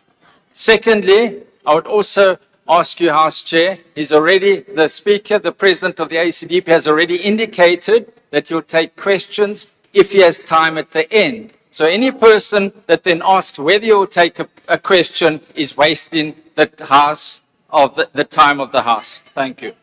Thank you, Honorable Swart. I think I have addressed those issues. That can we please continue with the debate and we allow Honorable Mishwe to continue with his debate, and we only raise issues or orders that relate to the rules and nothing that is off a debate. Thank you. Honorable Mishwe. Thank you. Farms and farmers are a vital part of food security in our country. Therefore, they must all be preserved and respected. Ayatollah, obviously, with their workers. Ayatollah Khamenei, who proudly chanted death to America and death to Israel, is now no more. Let us learn from the lesson of the power of the tongue. Be careful what you say with your tongue. That which you say is going to come upon you. Honorable Deputy Minister of Communication, you can't just open your mic without being recognized. Let us learn from Can the we lesson please of the have power of the order? tongue, and let us choose to speak life and not death. Let us choose to speak hope and not hopelessness. Let us choose to speak love and not hatred. Let us choose to speak peace and not revolution. Speaker, the ACDP believes that South Africa's foreign policy must be guided Honorable by... Michel, can you please take a seat?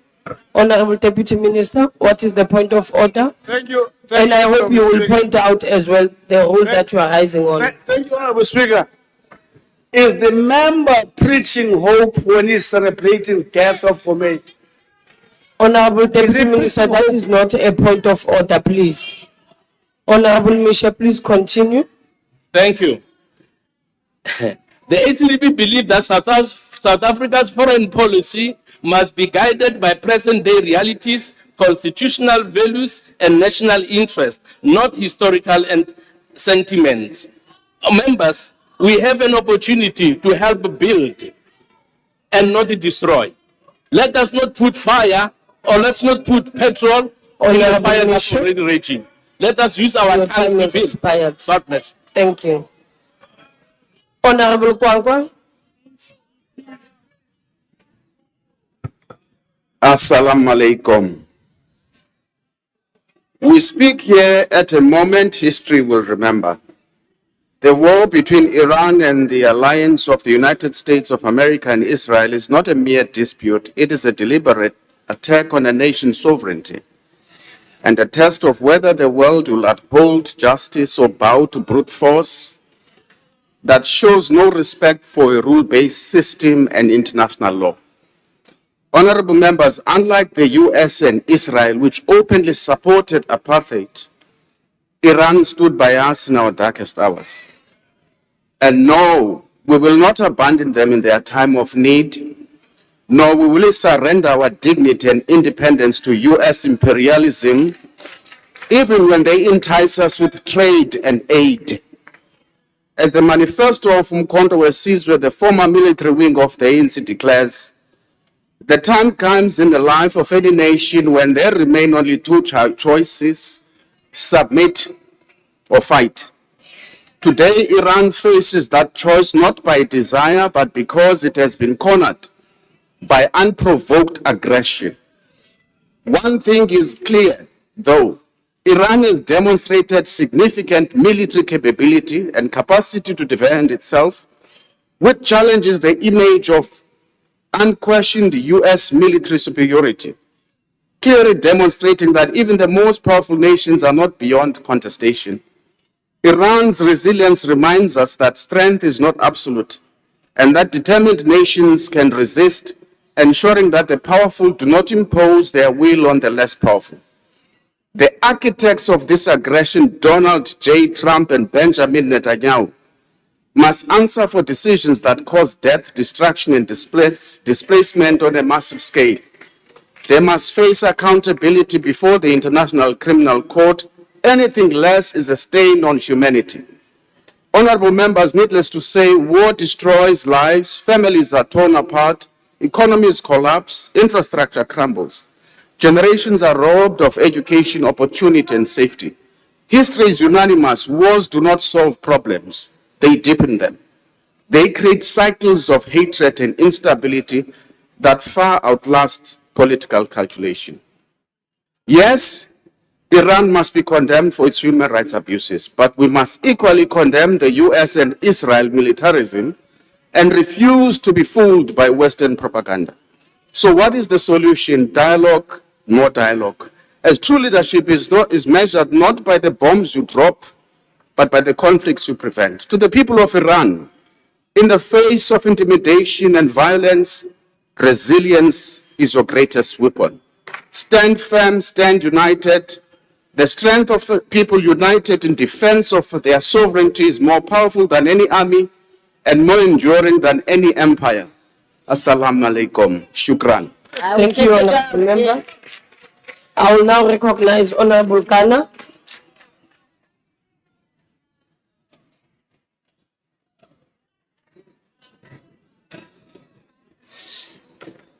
Nakhenza Mtramashtul. Honorable members, fellow South Africans, we live in dangerous times. Times in which a US president, acting without the authority of the United Nations or even his own Congress, may decide on a whim to invade another country. Such unilateralism does not enhance global security, it undermines it. It fuels instability, provokes retaliation, and risks triggering both conventional and nuclear arms races. The world becomes less safe, not more. We must therefore be unequivocal. We condemn this needless war of aggression. It represents a grave violation of international law and long-standing global norms, including the unacceptable targeting of heads of state. Thousands of lives have already been lost. Entire populations across the Middle East now live in fear and uncertainty. This is not only unjust, it is wrong, and it must be called out as such. But this conflict is not distant from us. Its consequences are already reaching our shores. The price of diesel is projected to rise sharply by as much as 8 rand per litre, placing enormous strain on households and businesses. I hope those who celebrate this war can explain this to South Africans next week. Fertilizer costs will follow, driving up food prices and deepening hunger in a country already grappling with inequality and poverty. This war is not abstract. It is economic pain that will be felt by many South Africans. In this context, 4 national imperatives arise. First, South Africans must actively support international efforts to de-escalate this conflict. No ordinary citizen benefits from war. Only political extremists in the US and Israel benefit. Secondly, we must urgently secure alternative supply chains for critical energy resources and goods. We must also confront a hard truth. As long as reckless leadership prevails in major powers, global instability will persist. Third, the Minister of Finance must present to Parliament with a revised economic outlook in this budget cycle, enabling us to reassess spending priorities to shield our people from external shocks. Finally, we must strengthen our defense and security capabilities. The world has changed. We need a modern, well-equipped force capable of responding to emerging threats. South Africa cannot afford complacency. The ripple effects of global instability will reach us whether we are prepared or not. Let us choose preparedness. We must be prepared. Thank you very much, Honorable Member. Honorable Webster.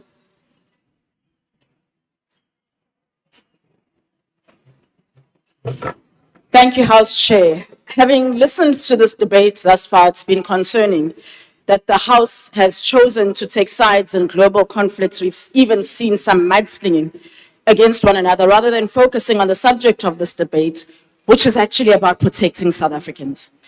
We've heard this House pulling in 2 directions, one ideological, one moralistic, but neither is rooted in the immediate reality that faces South Africans today. That's the first. The second is that this debate exposes a deeper challenge, and that's a lack of coherence at the center of the GNU itself.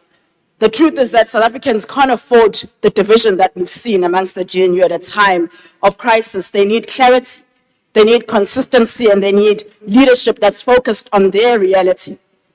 But to be fair, we heard from government, Minister Parkstow, an outline of the areas where South Africa must strengthen its position, and that's from energy to trade to logistics. And this is important, but the real test of leadership in crisis is not in long-term plans alone, it's in how we respond to the immediate pressure that South Africans face today. So I wish to reiterate what this debate is about. It's about securing the safety of South Africans who are in the Middle East and wish to return home. It's about upholding human rights equally and consistently across the globe. And it's about acting to mitigate against the harsh economic consequences that a conflict like this can impose on people in our country. Because these consequences are not abstract, they are not theoretical, they are felt at a petrol pump, they're felt at a taxi rank, they're felt at the till at a supermarket.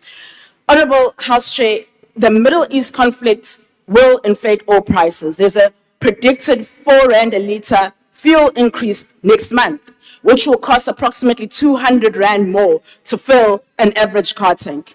Taxi fares will increase, the price of bread will go up, small businesses will be forced to cut jobs or close doors altogether. And that is the impact that South Africans will feel. The general fuel levy alone now stands at 4.15 per litre. So South Africans are already being punished by global events, and they shouldn't then be punished by their own government. So we won't join with those who reduce this moment to an ideological fight, and we won't be satisfied with plans that don't translate into relief. That's why I want to reiterate the call by the sponsor of this debate, Dr. Musi Maimane, for this House to reject the 21 cents per litre fuel levy increase that's set to come on the 1st of April. Lastly, Honourable Speaker, we cannot be anybody's proxy, and we cannot be anybody's project.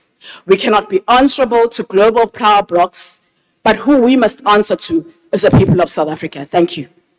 Thank you, Honorable Member. Honorable Zungula.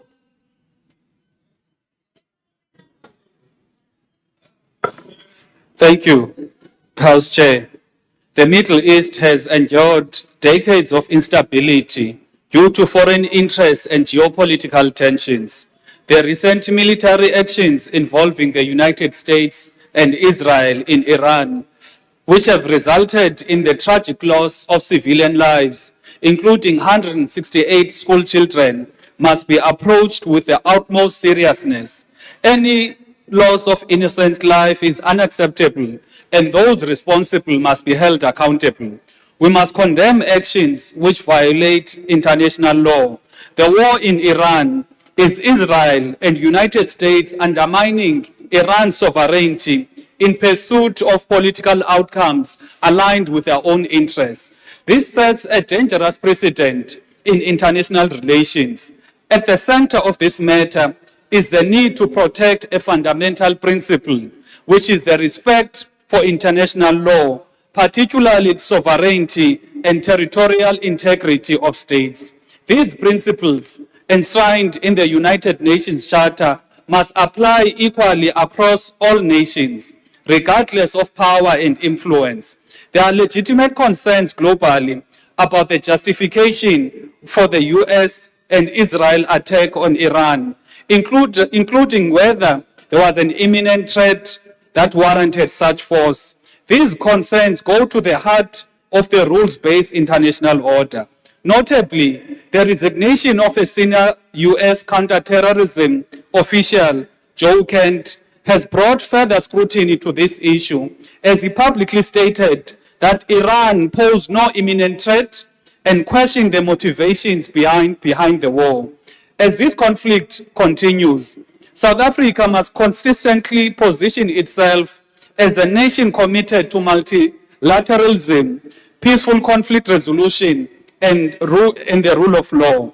And as such, we cannot be selective in our application of these principles, regardless of trade relations. Where international law is undermined, we must speak with clarity and consistency. It is clear we are operating in an increasing volatile global environment where misinformation and security threats are becoming more pronounced. South Africa has already been subjected to misleading claims and propaganda about a so-called genocide of white people and violent land grabs, which distort reality and threatens our sovereignty. We must remain vigilant in safeguarding our own sovereignty and national security. South Africa cannot continue to speak sovereignty while failing to defend it in practice. We must remain principled in foreign policy and pragmatic in our domestic preparedness. Thank you. Thank you, Honorable Member. I will now recognize Honorable Modise Mpia.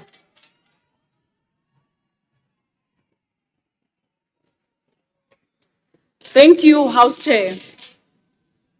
The DA schizophrenics left this country and ran to the USA claiming persecution. They are now returning, not because their narrative has been proven correct, but because it has been proven to be incorrect and misleading the world. We are meeting at a moment of profound sorrow and growing uncertainty in our world. As the African National Congress, our thoughts and deepest condolences are with the countless civilians, families, and communities who have lost their loved ones in the devastating conflicts that continue to unfold across the globe, including the rapidly escalating war in the Middle East involving Israel, the United States of America, and Iran. Behind every headline about missiles, airstrikes, and retaliation lies a far more painful reality. It is the reality of grieving mothers burying their children, of families forced to flee their homes in search of safety, of communities watching their futures crumble under the weight of war. These human tragedies remind us that the true cost of conflict is always paid by ordinary people whose lives are torn apart by violence. Across the world, we are witnessing a deeply troubling escalation of conflicts, from the Democratic Republic of Congo to Ukraine, from Sudan to Afghanistan, and now with the intensified armed conflicts in the Middle East. Geopolitical tensions are rising at the pace that should concern all humanity. Each new escalation brings the international community closer to the wider confrontations and deeper instability. It is therefore imperative that the international community recommits itself to the values of diplomacy, respect for sovereignty, and the peaceful resolutions of disputes. Principles that must remain essential for safeguarding both regional and global stability. Developments in the Middle East represent a particularly serious moment in international affairs. Escalations between powerful states in such a volatile region carry consequences that extend far beyond national borders. They threaten regional stability, disrupt global economic systems, as we are currently witnessing with the developments in the Strait of Hormuz. House Chair, another defining feature of modern conflict is that information itself has become a weapon of war. Across digital platforms and global networks, we are witnessing the deliberate production of circulation of disinformation designed to mislead societies. They manufacture consent and deepen divisions. These are not accidental distortions, but they are coordinated narratives that serve political and ideological agendas. South Africa itself has been a target of such campaigns, including the false and dangerous narratives of the so-called white genocide. This claim has been refuted and has no basis in facts. It is aimed at undermining our constitutional democracy. It undermines our transformational agenda and sows racial divisions in our society. South Africa has not collapsed into a fiction that they sell to the world. It has remained a constitutional democracy grounded in a non-racialism and the rule of law. The same forces of misinformation are often mobilized to discredit progressive policies of redress, including the broad-based Black economic empowerment. The Triple BEE is not an instrument of exclusion, but a necessary tool for correcting the structural injustices of our past and advancing inclusive economic participation. Those who attack the Triple BEE today must be honest with the people of South Africa. They are not opposing the injustices. They are opposing its correction. You cannot defend the benefits of a historically unequal system and at the same time claim to stand for fairness. To equate transformation with discrimination is to distort and ignore the lived realities of millions who were systematically excluded from the economy. As leaders, we therefore carry a responsibility not to engage global development with clarity, but to defend the truth, to protect democratic discourse, and to ensure that public debate in our country is grounded in facts, not in fear or fabrications. Honorable members, South Africa's approach to international relations is also shaped by our historical experiences. During the struggle against apartheid, the African National Congress built powerful networks of solidarity across the world. Many nations and movements supported South Africa in our quest for freedom and justice. It is precisely this history that guides our posture in this debate. Our voice as a nation must therefore be consistent. We cannot call for solidarity when it suits us and remain silent when others face devastation. We will not be lectured on justice by those who distort our domestic realities while remaining silent on global injustices. Solidarity is not selective. It is principled and it demands consistency both at home and abroad. The United Nations Charter emphasizes respect for sovereignty, territorial integrity, and the peaceful settlement of disputes. When these principles are undermined, the consequences extend far beyond a single region. As Africans, we understand deeply the value of constructive dialogue and the protection of vulnerability. House Chair, we as a nation, we will not be neutral in the face of injustice, and we will not be pressured or bullied to abandon our principles. We stand where we have always stood, on the side of peace, on the side of the people, and on the side of justice.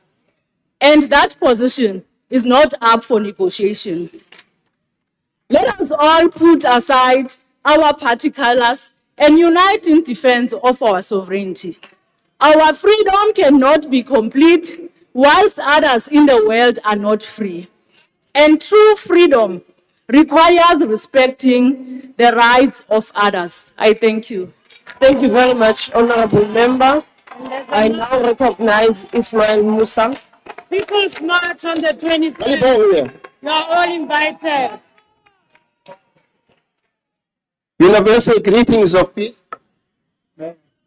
I have recognized you, yes. Thank you. Thank you. Universal greetings of peace and blessings in the name of Almighty, the most gracious and the most merciful. But can we say the US and the Israel is most merciful and gracious? You all will agree with me, they're not merciful and gracious. And I can prove this because the ICJ case has ruled. What have they ruled? They've ruled clearly that the US and Israel has been guilty of genocide. And we must admit this as parliamentarians. We take this very seriously and we respect the rule of law of the ICJ's rulings, although it cannot be effected immediately, and it's a failure in terms of seeing what the US and Israel is doing presently. So, honorable members, on this note, let me make it known that mercy and grace is totally absent from US and Israel. And I can prove this, I can demonstrate it. The fact that despite the ICJ's rulings, and despite the principle of the right to life, the right to life, human life, is not preserved. And this is highly disappointing when we see the atrocities and the aggression by US and Israel. Yesterday, I attended a session here at the Goodwood Castle, which was organized by the commendable Cape Town Ulama Board. And the ambassador of Iran was present. And he made it clear. There's a forgotten fact that Iran is in West Asia and not in the Middle East. He further indicated that dialogue was never truly sincere in its efforts to ensure peace and stability and dialogue. Let us face reality that US and Israel are clear aggressors and in total violation of international law in terms of their conduct and their behavior. Now, who started this aggression? Was it not Israel and US that first bombed Iran? And this is what is important. This is factual and this is truthful. They have compromised world sovereignty of each country. And now let me demonstrate who the perpetrators are and the aggressors are, who violates the principles of a simple law, the right to life. So that principle that one of our honorable members mentioned that was hypocritical and mentioned about idiots, that is false and untruthful. That a typical textbook case is actually what is being conducted by US and Israel. The continuous killings of innocent lives of women and children at the expense of power, dominance, enrichment of resources. Honorable Musa, your time has expired. Thank you. My power to all the innocent lives of women and children. I will now recognize Honorable Mulder.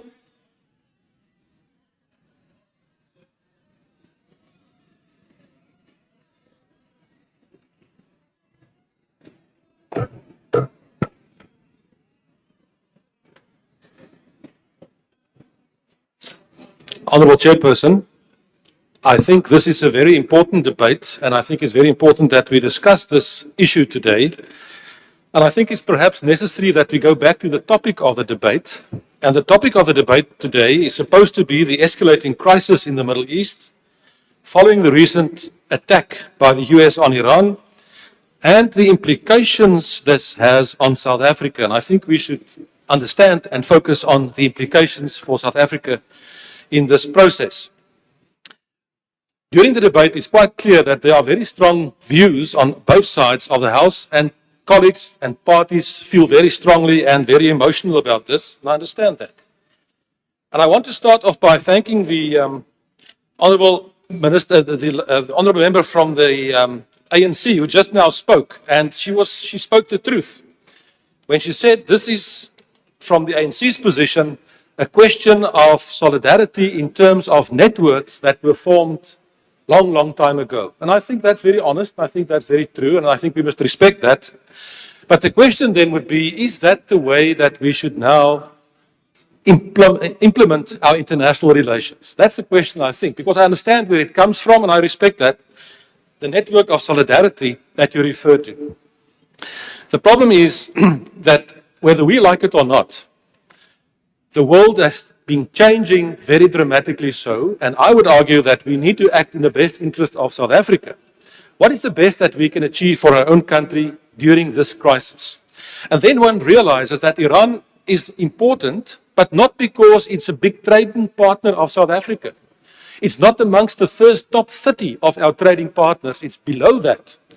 It's very important in terms of ideological support and in terms of ideological solidarity, and I understand that, but it's not about a trading partner. We have to understand, whether we like it or not, that the United States is a very strong continental power with huge energy resources, that the United States have a huge industrial depth, it can secure sea lanes, it protects its allies, it sanctions adversaries, it dominates airspace.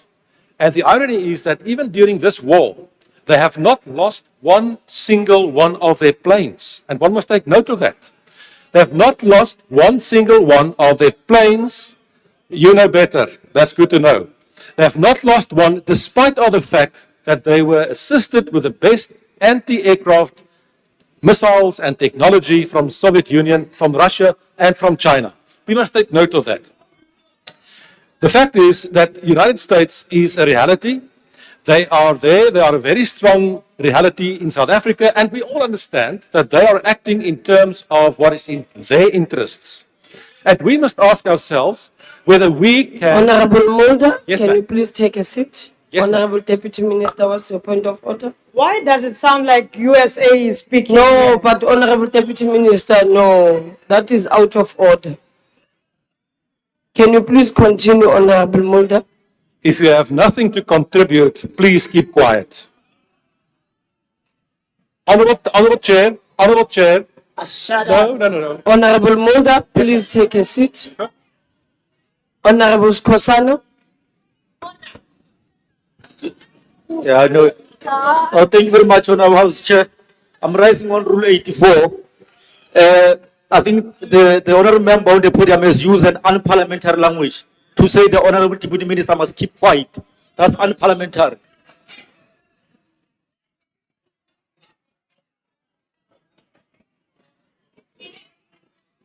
You're threatening me.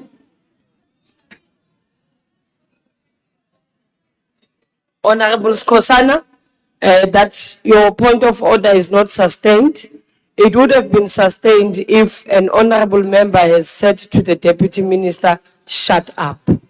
But to say keep quiet is not, you can't say it is unparliamentary. Honorable Mahlau.